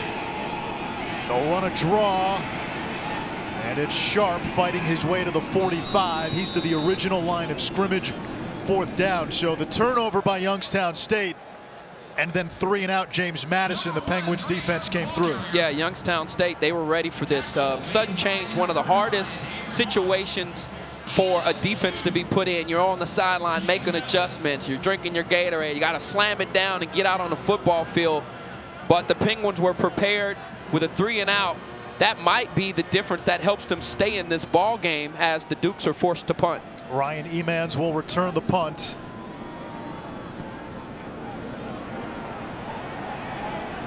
And And he holds on to this one, barely, has a little bit of a lane, and gets to the 20-yard line. And that's where Youngstown State will start with 3:24 to go in the third quarter of this FCS championship. We are together. The purpose is to have strength. We play as one, we win as one. We gotta be physical from the first snap. They came to whose house? Whose house? Whose house? Whose house? Whose house? Whose house? Whose house? Whose house?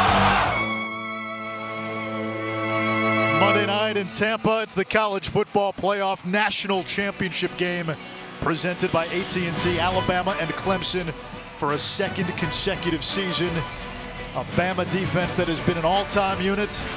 A Clemson offense loaded with talent and weapons. Hunter Wells into the game for Youngstown State. They trail by 3 scores in the FCS championship. He's got a receiver on the far side. It's Bailey. And Alvin Bailey picks up 6, 2nd and 4. Coming up on 3 minutes to play in this third quarter. James Madison has led throughout. And you really start to wonder what's happening between the ears with this Penguins team. You have a 10-play drive that ended obviously not the way that they would expect to. Are the players starting to think now that they can't get this done? Are they losing confidence? That's what you hope's not happening if you're a Youngstown coach. James Madison loaded the box. Patterson on the end around, and he nosedives to the 34-yard line as we go down to Quint. Ahmad, in regard to Youngstown State, I don't see signs of them being demoralized. I think when you have 6 fourth-quarter comebacks during the season, you feel confident that you can do it again.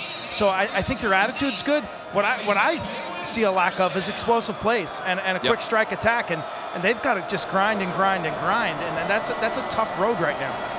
Especially down 21 with time running out in this ball game. Wells looking for Patterson, who can't hold on. Taylor Reynolds, the first-team all-conference DB, was all over him. This is a very stout secondary for James Madison. Reynolds has 11 career picks. Green has 6. Brown can play all over the field, 44.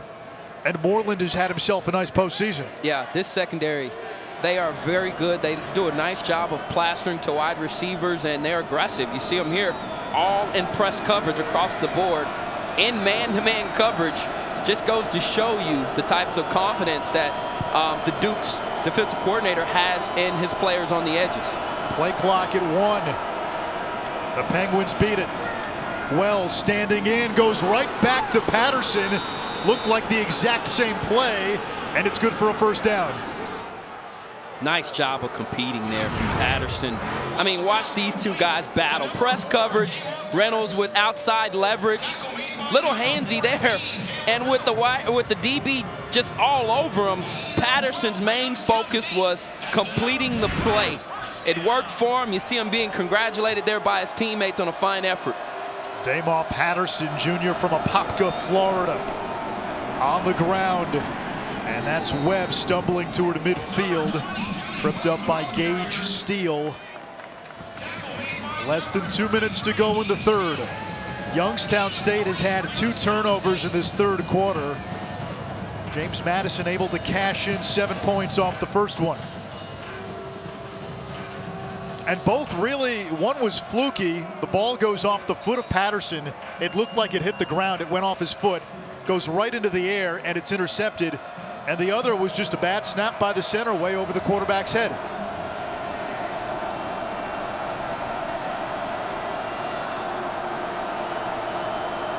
Bailey in motion.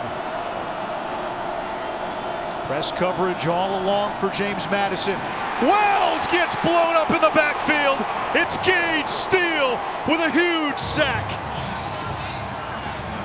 That was a spectacular play by Gage Steele. Just in the middle of the field. This is our guy to keep an eye on right here. Watch this young man. It's a delayed blitz. He does a nice job of timing it so that the center and the guard just didn't see him. And you could see Wells there going, oh no, and did the smart play by just covering up and making sure there was no turnover there. The Dukes used their first timeout of the second half with 34 seconds to go in the third.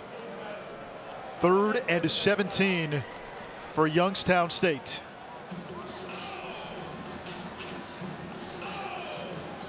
The NFL playoffs start with the wild card game on ESPN and ABC today at 4:20 Eastern. It's the Oakland Raiders and the Houston Texans from NRG Stadium. Well, the Raiders, such a great regular season, and then Carr goes down. Connor Cook now making his first start. They're without their top offensive lineman. Got a feel for Raider fans who have not had a lot to celebrate over, but about the last 15, 16 years since that Super Bowl appearance against the Buccaneers. They have not made the playoffs until this year. That may be a surprisingly good game, you know? And the reality Which of Brock it is, Osweiler shows up. That's the question. And, you know, and if it's the guy that we saw in Denver, then, you know, the Texans, with the way that they're playing defense right now, the #1 defense in the league, those guys are playing on a different level. You probably just need about 21 points to win that game. So it should be a fun one right here on ESPN. 3rd and long.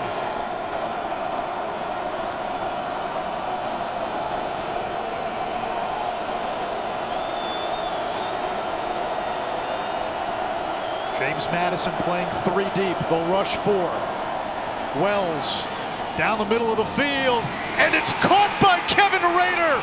The hero of the Inferno extends the drive with a 29-yard catch. Wow. That was a spectacular catch at 6'5", 250 from Pine Richland High School.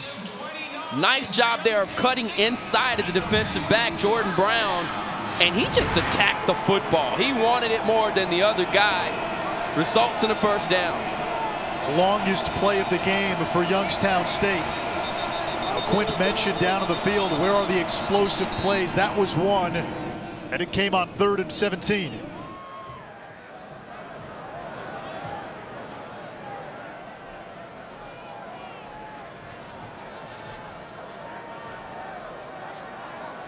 It was Kevin Rader who caught the ball in the back of the end zone against an Eastern Washington defender that sent Youngstown State to Frisco.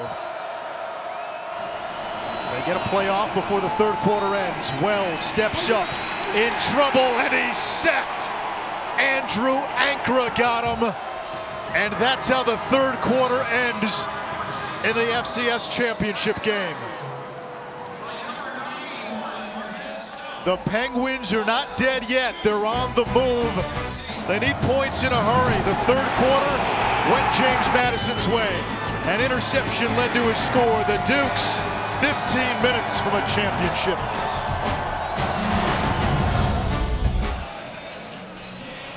"15 minutes left in regulation in this FCS championship game. Anish Ralph, Ahmad Brooks, Quint Kesnick with you from Frisco, Texas. On 3rd and 17, Kevin Rader went sky high to come down with this reception, and it was Rader who helped get the Penguins to Frisco with an even more impressive catch to end the semifinal. Yeah, this is a beauty. I mean, you look at it here, the concentration, the defensive back there is going, what in the world's going on? And, you know, the fact that he was able to maintain control, and we learned this yesterday, that all he has to do is maintain control for the second he has the football once he's in the end zone. And so they didn't even have to go down to the ground for that play to have been a touchdown, but a spectacular catch from Rader, maybe the best of his career. I think it's the best that I've seen all season long. I agree. Considering Absolutely. what was at stake, a national title appearance on the line, and Rader comes up big. It was the #1 play on the SportsCenter Top 10. Talking to Rader Thursday, he said it's been a life changer. Nathan Mays in at quarterback, and the handoff goes right up the middle for no gain to Webb. 3rd down coming up. Another 3rd and long, and you heard Bo Pelini, or you heard Quint Kesnick tell us coming out of the locker room what Bo Pelini told him. This team can't win this game if they're going to be in 3rd and longs. And this is tough. Yeah, partly because right now the Dukes are winning the line of scrimmage. And they're able to apply pressure on Hunter Wells. And they've already gotten to him a few times today. Another big third down for the Penguins. Wells back in. Here's the blitz over the middle. It's tipped and it's knocked down, incomplete. Cornell Urquhart with the batted ball, and it's 4th down. And let's see what Bo Pelini does. Right now the offense is on the field. Yeah, Bob Trop here with some trickery. He drops his defensive tackle back, and Wells was unaware of him dropping back into coverage. And had the big boy had some hands, he'd have pulled down an interception, but great awareness there to come down with the PBU. Youngstown State will go for it, down 3 scores in the championship game. Got to be wary of Webb, the running back, on a screen. Wells loads up downfield for Patterson. Tipped, incomplete. No flag on the play. Jimmy Moreland went and knocked it away from Damon Patterson. Oh, and if Wells would have thrown this ball on a rope with not as much loft, this would have been a touchdown. Jimmy Moreland, with great range here, gets back to the football, but the reality is they had a wide open target. You see the space there, but the second effort from Moreland prevents the touchdown.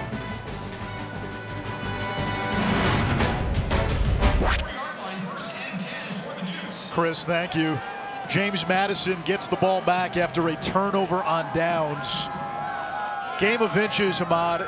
Damon Patterson was open in the end zone, and if the ball gets there a split second earlier, we're talking about a 28-14 game right now. They're that close. And, you know, and we know that they are a 4th quarter team, perhaps the best in FCS all season long. Khalid Abdullah thrown down in the backfield by Savon Smith. Sophomore from Syracuse, 2nd down. One of the great Twitter follows in the football world is the parody Bo Pelini account, Faux Pelini. Tweeted me at halftime, can you help somehow? I cannot help. Some other tweets from the game. I'm starting to feel frustrated inside. Those are great. What else do we have? Anything else? Oh, man. Someone bring me a time. That's great. Shore will keep it. Looking for the edge. And he's taken down by Lee Wright. 3rd down. If you followed Faux Bo Pelini, the Faux Pelini account, during the semifinal game against Eastern Washington, on that final drive, he was tweeting at Pontifex. He even thanked Pontifex for the way that game ended. Oh, my goodness.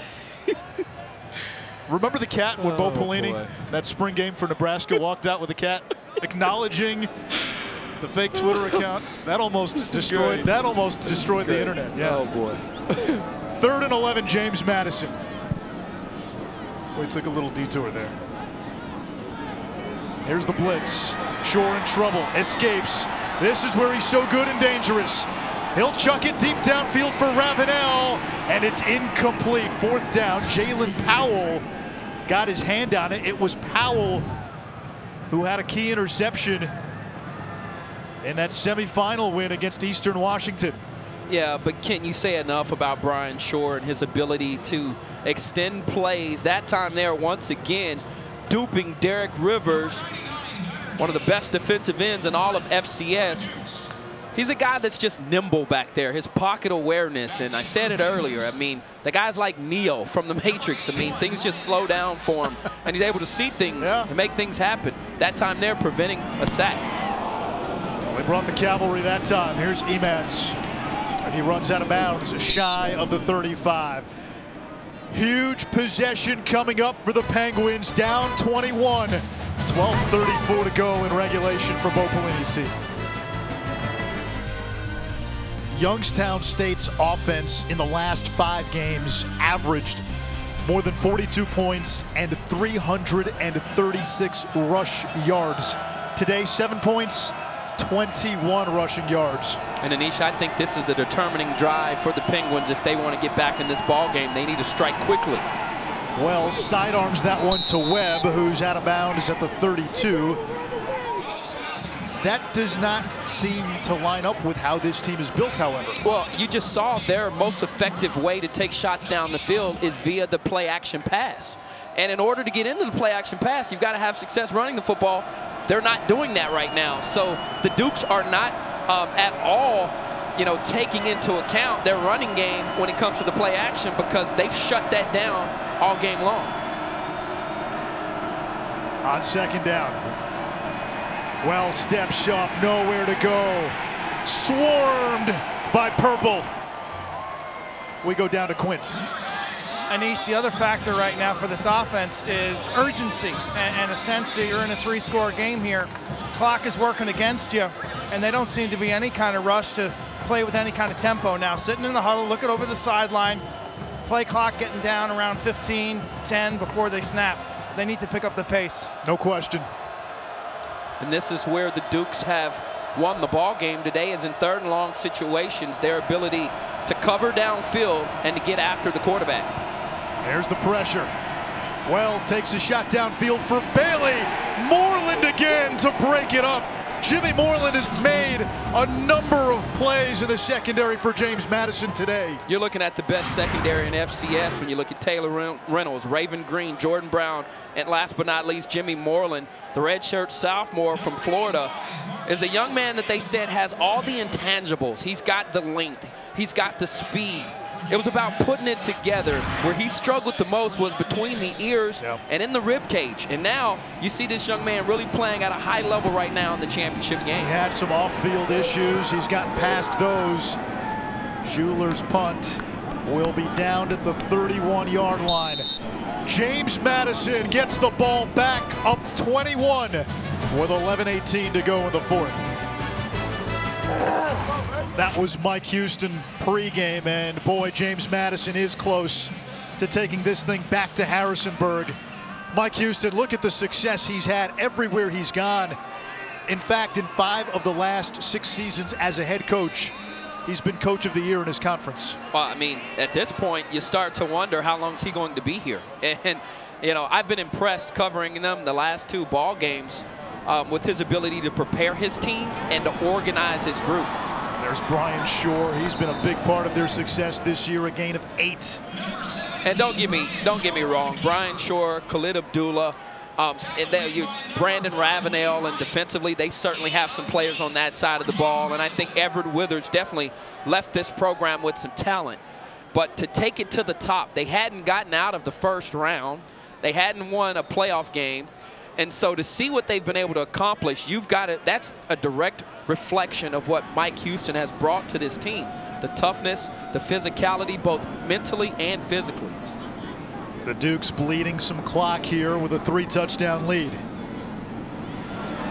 Abdullah bounces into a defender, picks up 3. He's got a 1st down. 10:25 to go in the 4th quarter. Everett Withers left Harrisonburg to take the head coaching job at Texas State in the Sun Belt, and Mike Houston hired away from the Citadel. And yes, he did inherit talent. I don't think you can deny that, but he has also changed how this team plays. He wanted a physical brand, and a finesse team does not go into Fargo and knock off North Dakota State. A finesse team doesn't match up with Youngstown State either. And let's just be honest here. They relied heavily on Vad Lee a season ago. Sure. They had an outstanding quarterback, and I think they've got more talent around Brian Shore this year, or at least proven talent. But I think that's a direct reflection, once again, of the development. And it's not just Mike Houston. It's his entire staff that I think has done a phenomenal job with making this program what it is right now, and doing the ultimate, going into Fargo, winning there, and maybe coming here to win a national title. Abdullah again has some room on the outside, and he's got another 1st down for James Madison. He picks up 9, and with that run, he goes over 1,800 yards on the season, which is the top mark in the FCS. Wow. Yeah. He's got this ability. When he gets behind his pads and his shoulder pads are square, if you don't hit him square, he's going to bounce off of that tackle. And it's not that his lateral movement is exceptionally quick. It's just he gets in and out of his cuts, and he's a determined runner, but he's a special talent. And Abdullah with another carry here, why not give it back to your All-American? Yeah, they're going to let Abdullah take them to the finish line. You're watching the FCS Championship. For more information, go to NCAA.com, the official online home for all 90 NCAA championships. It's gotten a little warmer here in Frisco, Texas. About 25 degrees, and it felt like 5 before the game. It's been a very pro James Madison crowd. Credit the folks from Harrisonburg and all over the country coming to Frisco to support their team, Youngstown State. They've got a pocket of red here at Toyota Stadium, but mostly purple. The Dukes, a couple of big special teams plays early, jumped out to a 14-0 lead, made it 21-0, and they have not looked back. Both teams traded scores. Youngstown State got one at the end of the second quarter to make it 21-7. James Madison got one early in the third off a turnover to make it 28-7, and that's where we stand.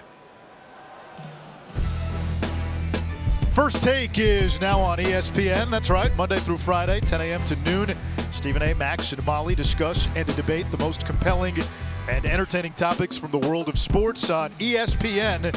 You can also watch streaming live on the ESPN app and watch ESPN. Yeah, Stephen A. with those faces he makes, man. It's a fun show to watch and very entertaining, and I think Max is doing a great job since being put on that show. He does a good job of handling Stephen A. I kind of feel like, you know, when I'm on with you, my man, it's, you know, it's sometimes a difficult task, man. I'm a lot to handle? Is that what you're saying? Yeah, no okay. doubt. With those big words you're using, man, it's hard sometimes to follow you, man.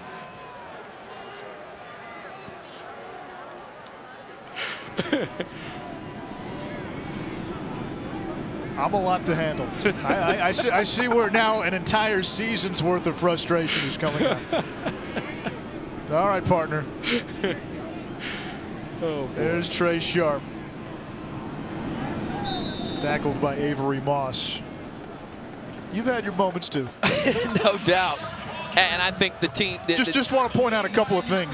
We've had a couple of games this year where you didn't dress appropriately for the weather. Oh, man. We bailed you out, didn't we? Yeah. Yeah, you let me borrow gloves. Last week, the producer had to let me borrow a jacket. Right. I came prepared today, though. I'm all bundled up.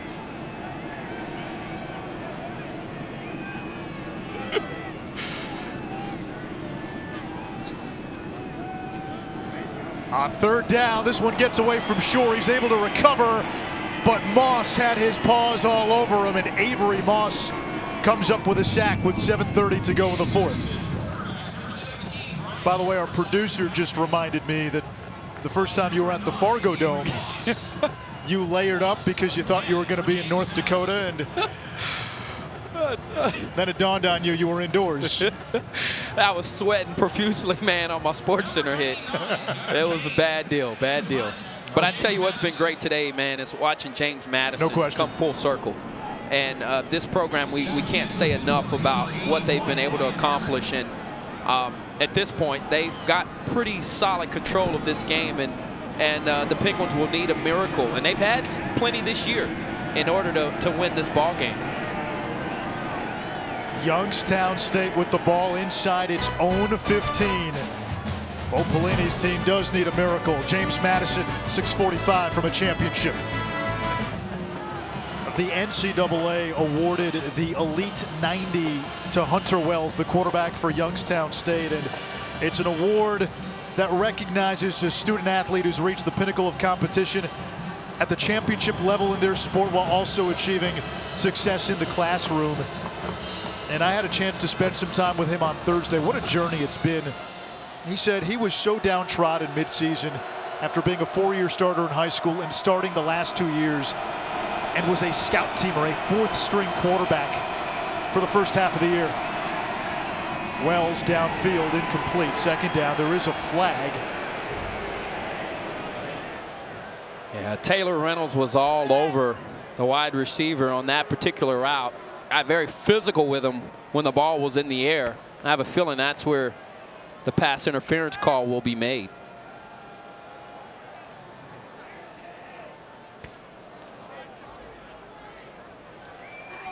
Marshall Lewis, the referee. Pass interference. Defense, number 14. 15 yards. First down. It is on Reynolds. SoCon officiating crew. We're coming to the left side of your screen right there at the top. You see it there, the wide receiver trying to get back out Patterson on an out-breaking route. And he just was prevented from Taylor Reynolds as he was holding him, but also preventing him from getting outside.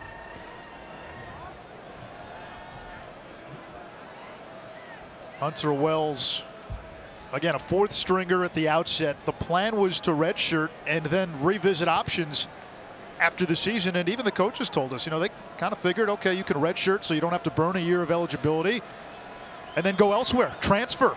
And instead, because the starting quarterback had 2 concussions and the backup suffered a broken collarbone, he's pressed back into action.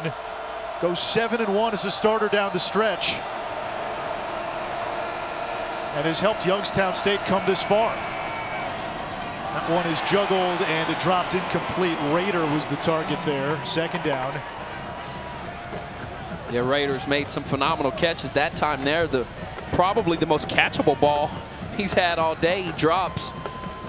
But to your point of Hunter Wells, I've lost a job at the University of Texas, and to be able to keep your head in the game and to not get down and to look at the process and say this stinks and woe is me, that takes a lot of courage and maturity. And so I've got to tip my hat to Hunter Wells for being ready when his coaches called on him. Not only being ready, but stepping his game up and leading them to a title appearance. He's got Bailey on the drag route, and Bailey runs out of bounds at the 35. And Wells was honest with me. He said it was the lowest point of his career when he's sitting on the bench. He felt he could play. He even admitted he had mentally checked out at times, but when the opportunity came back and the coaching staff said to him, would you want to go and be the guy the rest of the year? He embraced it, and they don't get this far if he didn't buy back in. Yep, and Coach Bo Pelini actually said that. He said, we're here because of the way Hunter Wells responded to being demoted. And I think that was the best way to put it. Play clock down to 1. No sense of urgency from Youngstown State. Bailey makes the catch, slips a tackle, zooms upfield across midfield, and finally brought down inside of the 45 of James Madison by Brown. A gain of 21. And Youngstown State does not have time to waste here. They've been a little too methodical on this drive. Personally, I think it has a lot to do with them trying to figure out what could potentially work.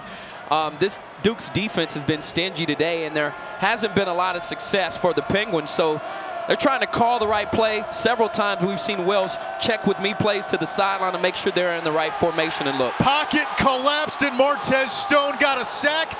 The ball comes out. There is a pile, but Youngstown State is recovered. But they have it back at their own 46-yard line. A big loss on the play. And we've talked a lot about Rivers and Moss, but on the opposite side, defensive tackle Martez Stone is the anchor of this defensive line and applies pressure right through the middle. Knifes through offensive lines. He's strong, he's physical. At 6'1", 270 pounds, he's been a man amongst boys for most of the season. And coming up big there for his team in the fourth quarter of the national title game.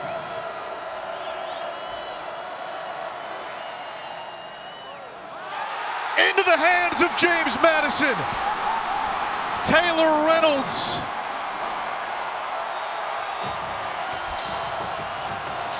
Rader could not hold on to this one. It bounced up. Reynolds picked it off. Wow. And the key that I had for this James Madison defense was to win the turnover battle. They have created 3 takeaways despite this one here. Once again, Raiders down on the ground. The ball just pops out. And, you know, I'd like to know at what point when that ball pops out, is it a dead play? It seems as though he's already. Ground. Did it hit? I don't think it hit the ground. Well, I'm saying he's got the ball, right? At what point is it dead? Right there? I'm not sure it's a catch, though. I'm not sure it's a catch. We've got a rules expert, Dave Kataya. It did not appear he completed that catch at any point. Well, the point, it doesn't look like it hits the ground, first of all. The second point is the ball's still alive unless he possesses it. on the ground. There was no possession there. Okay. It's the same if it's coming off his chest. Unless he possesses it and's got control. The previous play is under further review. Then it would be a catch. Okay. Or a dead ball, and then the ball bounces up. But I don't see possession, personally. They're going to look at it upstairs, but unless they rule the ball hits the ground and it's incomplete. We need to take a look at that point. Let's take a look at this at the point of the ball. I don't. Wow. I'm not sure it hits the ground. And again, if we're not clear, let's see if we can see it here. Right there, does it hit the ground right there? Very, very tough to see because his shoulder's in the way. I mean, we're looking at frames right there. And yeah, right there, if they rule the ball hits the ground there, it is an incomplete pass. Now, from what you saw there, Dave, does that qualify as indisputable? That's awfully tight, and I think this play is going to stand because it's way too tight to be able to say definitely that ball hit the ground. To me, clearly he does not have possession either. So it's coming off a player. It's alive. Wow. Man, that's indicative of the entire day that the Penguins have had. Right there, it sums it up one play. You get a play over the middle. You get one of your top tight ends who can make a one-handed grab to send you into the championship after having a previous drop that hit him right in the hands, and now it bounces right back up.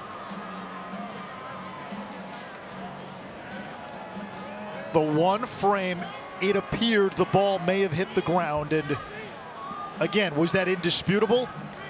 That's the question. It appears it hits the ground. I agree with that. But to me, is it 100%? And that's the question. Did it definitively hit the ground? Right, exactly. Again, yeah, 95%. But to me, I don't see it clearly, in my judgment, hit the ground.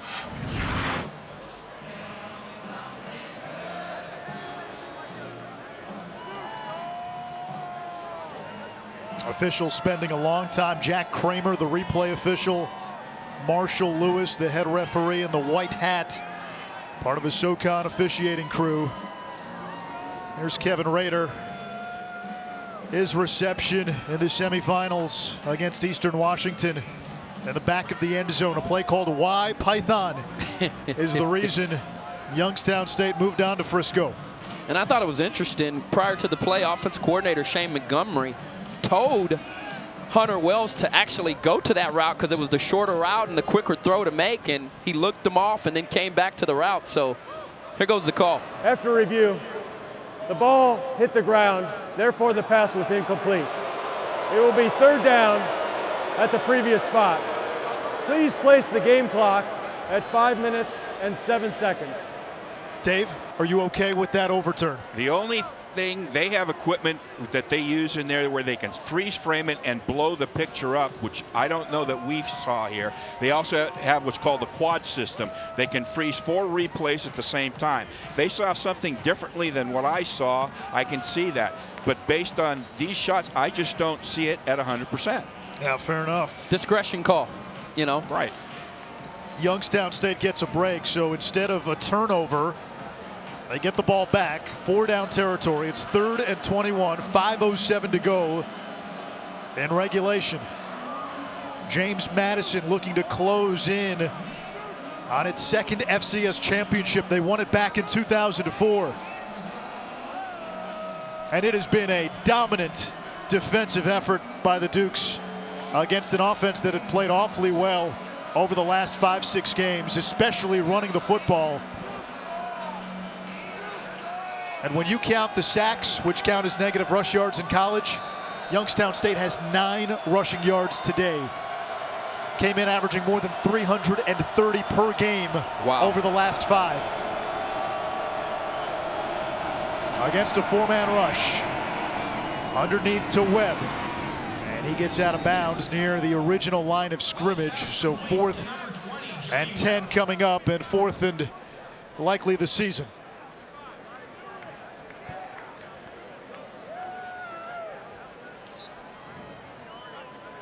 You know, and I look at this James Madison team, and you start to move it forward if this is the case, and they're going to lose some talented players offensively.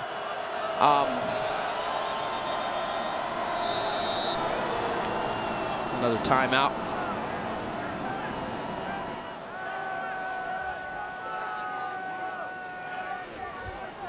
It's been a very deliberate attempt here by Youngstown State. No sense to speed things up, given the score and the time in the game.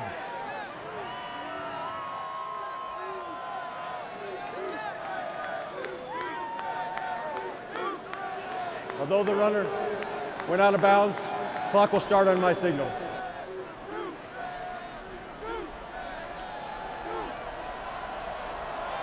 Fourth and 11. They have had success on out-breaking routes. Wouldn't surprise me here to see their wide receivers do something very similar. Wells flushed. Finds Webb at the 40. Cuts it back, middle of the field. Turnover on downs. James Madison gets the ball back with 4:27 to go. These fans here in Frisco can sense it. The sideline can sense it. And it appeared as though he had a target open deep, but once you break that pocket, it's extremely hard to see the rush and the pressure coming while keeping your eyes downfield, and the best quarterbacks are able to do that. And James Madison's defensive backs, they've been spectacular today. You've seen what they've been able to do against the pass, and because this defensive line for the Dukes have been able to shut down the run and get after the quarterback, it has allowed these defensive backs to be aggressive and to finish plays, and I think that's been the balance of the game, if you ask me. Shore on first down will hand it off to Abdullah. And he spins across the 40 as we check in with Chris Cotter. Tackle made by number 8. Nate Dorsch. Gain of 3 for James Madison.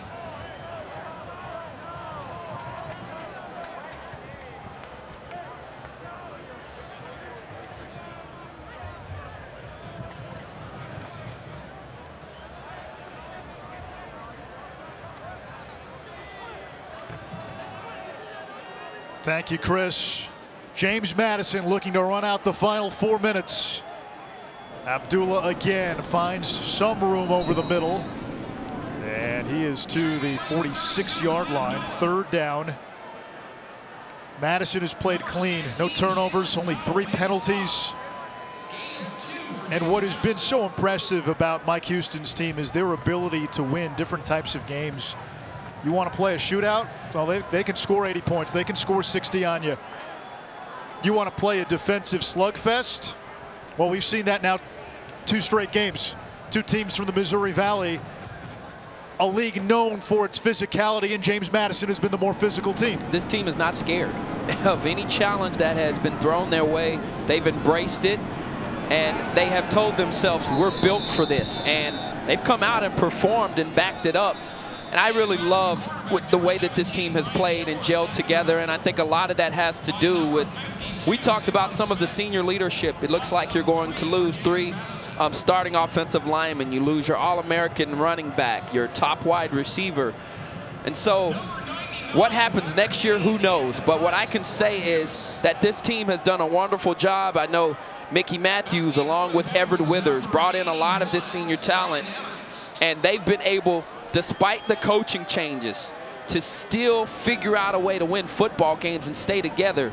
Hats off to this senior class for what they've been able to accomplish, and here shortly we'll be hoisting a national title trophy.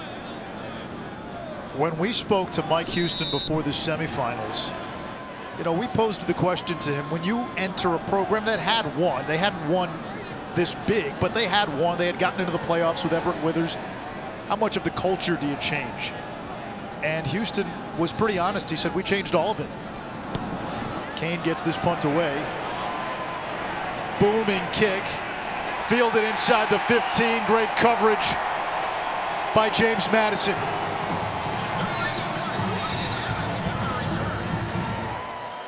Curtis Oliver with the tackle. He had an interception in this game. We'll have the trophy presentation for you on ESPN3.com. You can use the Watch app. Quint Kesnick will be down on the field handling the MC duties.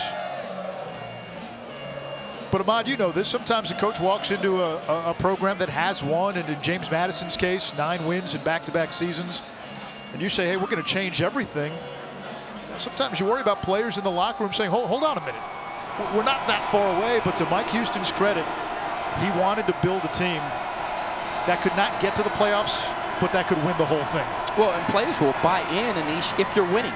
Right. And they've been winning and they've been competing, so very easy for players to see that what this coach is selling is worth buying. And like I said earlier, his energy, his enthusiasm, it is contagious. And just being in the room with the guy for 5 minutes, you just feel like you could put on some pads and run through something. And I think he's got a bright coaching future, and I know there are programs that need a coach.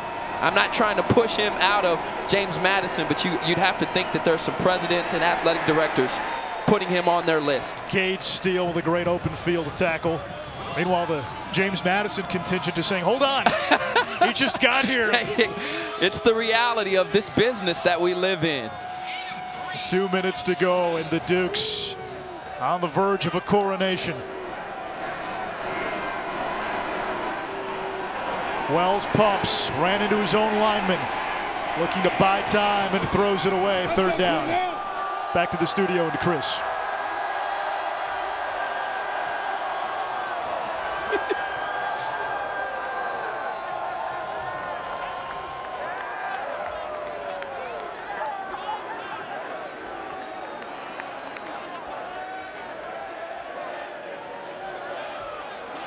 We're close to wrapping things up, and Mike Houston and James Madison about to capture their first championship since 2004 and the 2nd FCS title in school history.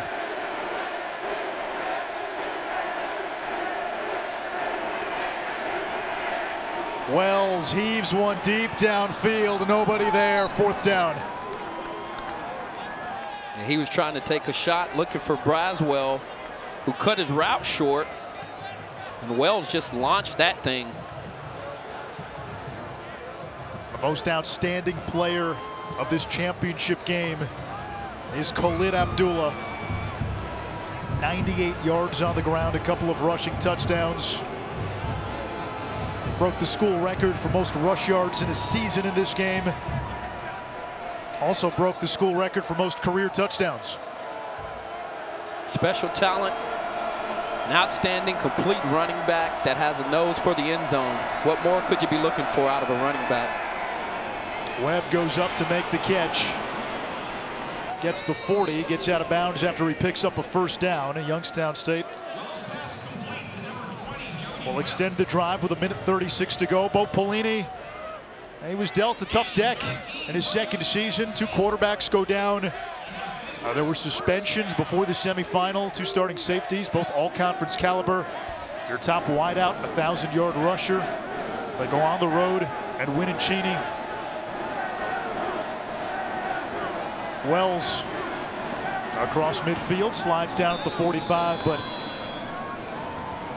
James Madison putting up 55 and 65 points in the first 2 playoff games, and then winning physical battles, wars of attrition against North Dakota State and today Youngstown State.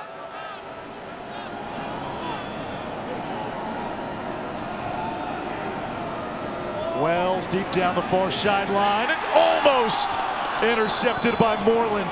Well, he's done everything but come up with one today. Yeah, he had an opportunity over the top in perfect coverage. They were in quarters on the back end, which allows him to keep his eyes on the quarterback and transition into man coverage.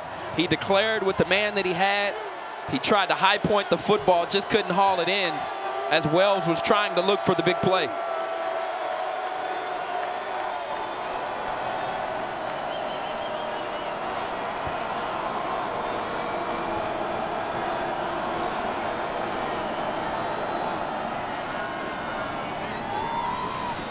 Jacob Wood over the middle for a 1st down as we come up on 1 minute to play. James Madison would end the season on a 12-game win streak. They have been undefeated against the FCS this season. The only loss came to North Carolina. Wells to Webb. Trying to get to the sideline, and he does to stop the clock with 49 seconds. On their way to the championship, the Dukes in the second round beat conference foe New Hampshire for a second time, and New Hampshire was hell-bent on taking away Khalid Abdullah, so Brian Shore throws for 5 touchdowns. They then dismantled Sam Houston State in the quarters, a Bearcat team that came into the game undefeated and with the #1 offense. Then they knock off 5-time defending champion North Dakota State in Fargo. And here in Frisco, they have dominated start to finish against Youngstown State. Wood again to the 16, a late flag with 42 seconds to go.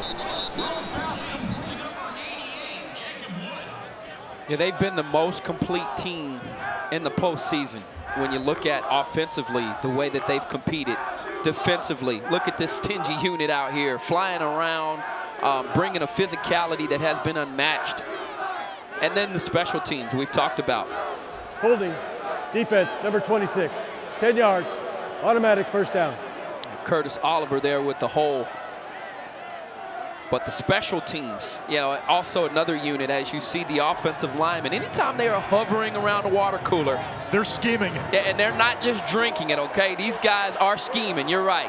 And you can see there the sly smirk. I'm ready for an opportunity to douse their coach in Gatorade, or Powerade for that matter. James Madison calls the timeout, and here comes Stinney and Bolden. Left tackle and left guard.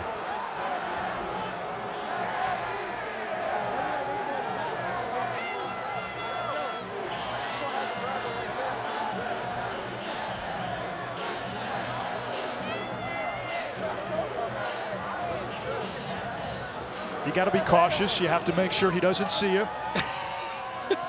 Need some screeners. It's tough to get screeners for those two, 6'5" and 6'3". Yeah, well, you just put 2 big offensive linemen there, and the best way that I've seen it, the most effective way, you get one of your seniors to walk up there and give him a hug while he's looking behind him, and you give him that long embrace, and you kind of hold him there, and then let him go as it's coming on top of him. Let's see if they're smart enough to figure that out. Anish Shroff, Ahmad Brooks, Quint Kasnick, James Madison, 42 seconds away from celebrating a championship.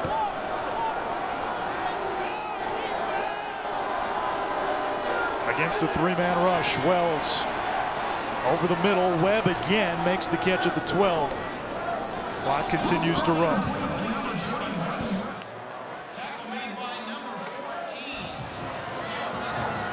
Stinney and Bolden continue to plot. They need some help here, man. Where are their reinforcements? You know?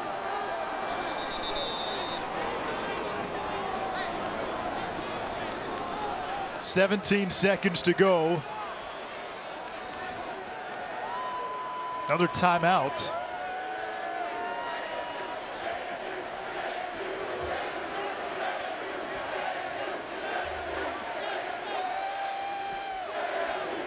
Youngstown stopped the clock there with a spike. 3rd down, 17 seconds to go.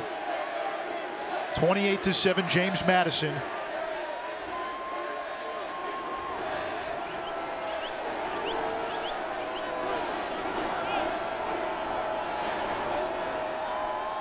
Play clock down to 10.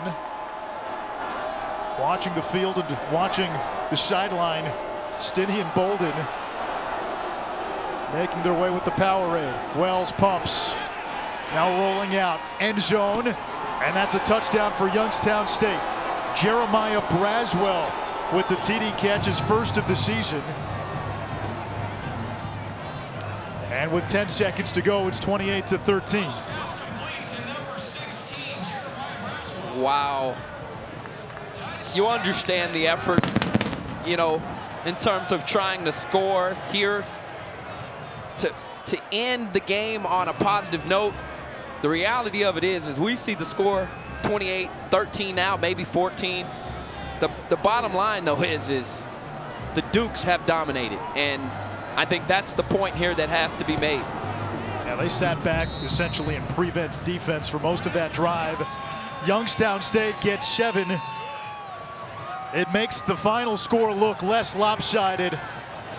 But James Madison in all 3 phases, they made the big plays offensively. Their defense was stout, and they won special teams in a landslide.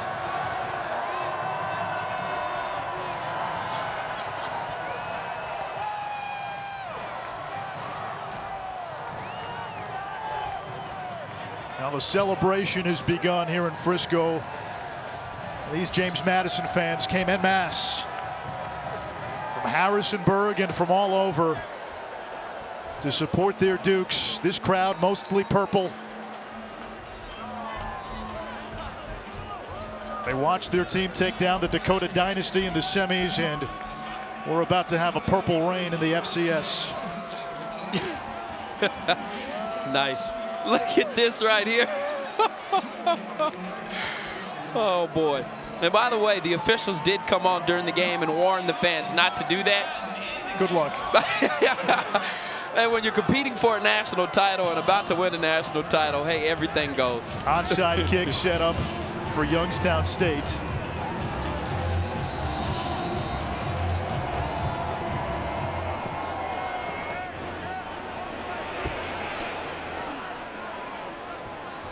Eight seconds on the clock.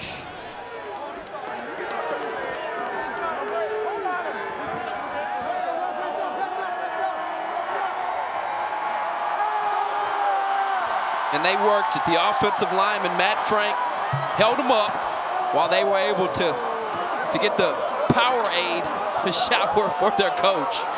Oh, boy. James Madison will take the field on offense. And this is how every team wants to end the season. You're right. Victory formation in the championship.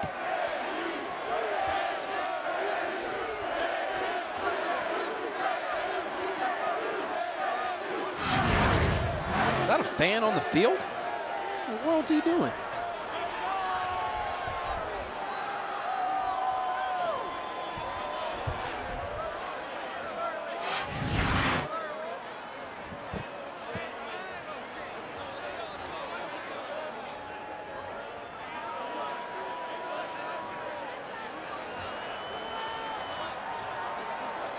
Can't say enough about the Dukes and the way that they have dominated this game, and this is the best formation in football for your team. The victory formation, well-deserved victory for the Dukes.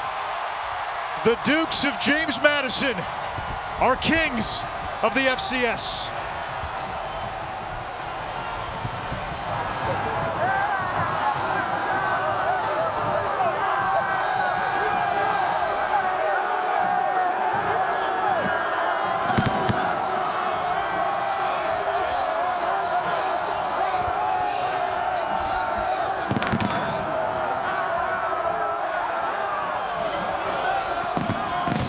Down we go to Quint Kesnick.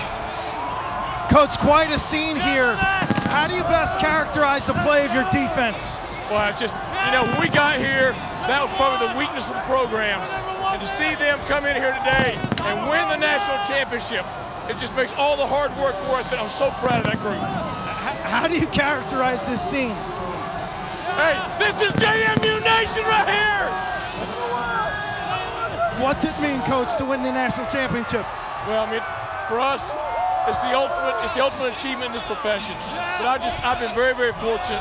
God has blessed me with a great group of kids, a great group of coaches that love each other and they do things the right way. And I'm so proud of them. Congratulations, Coach. Thanks a lot. Anish. Quint is going to have to make his way from a Good luck. mob of purple to MC the post-game trophy presentation. You can watch that on ESPN3. Congratulations to James Madison, the FCS champions this season.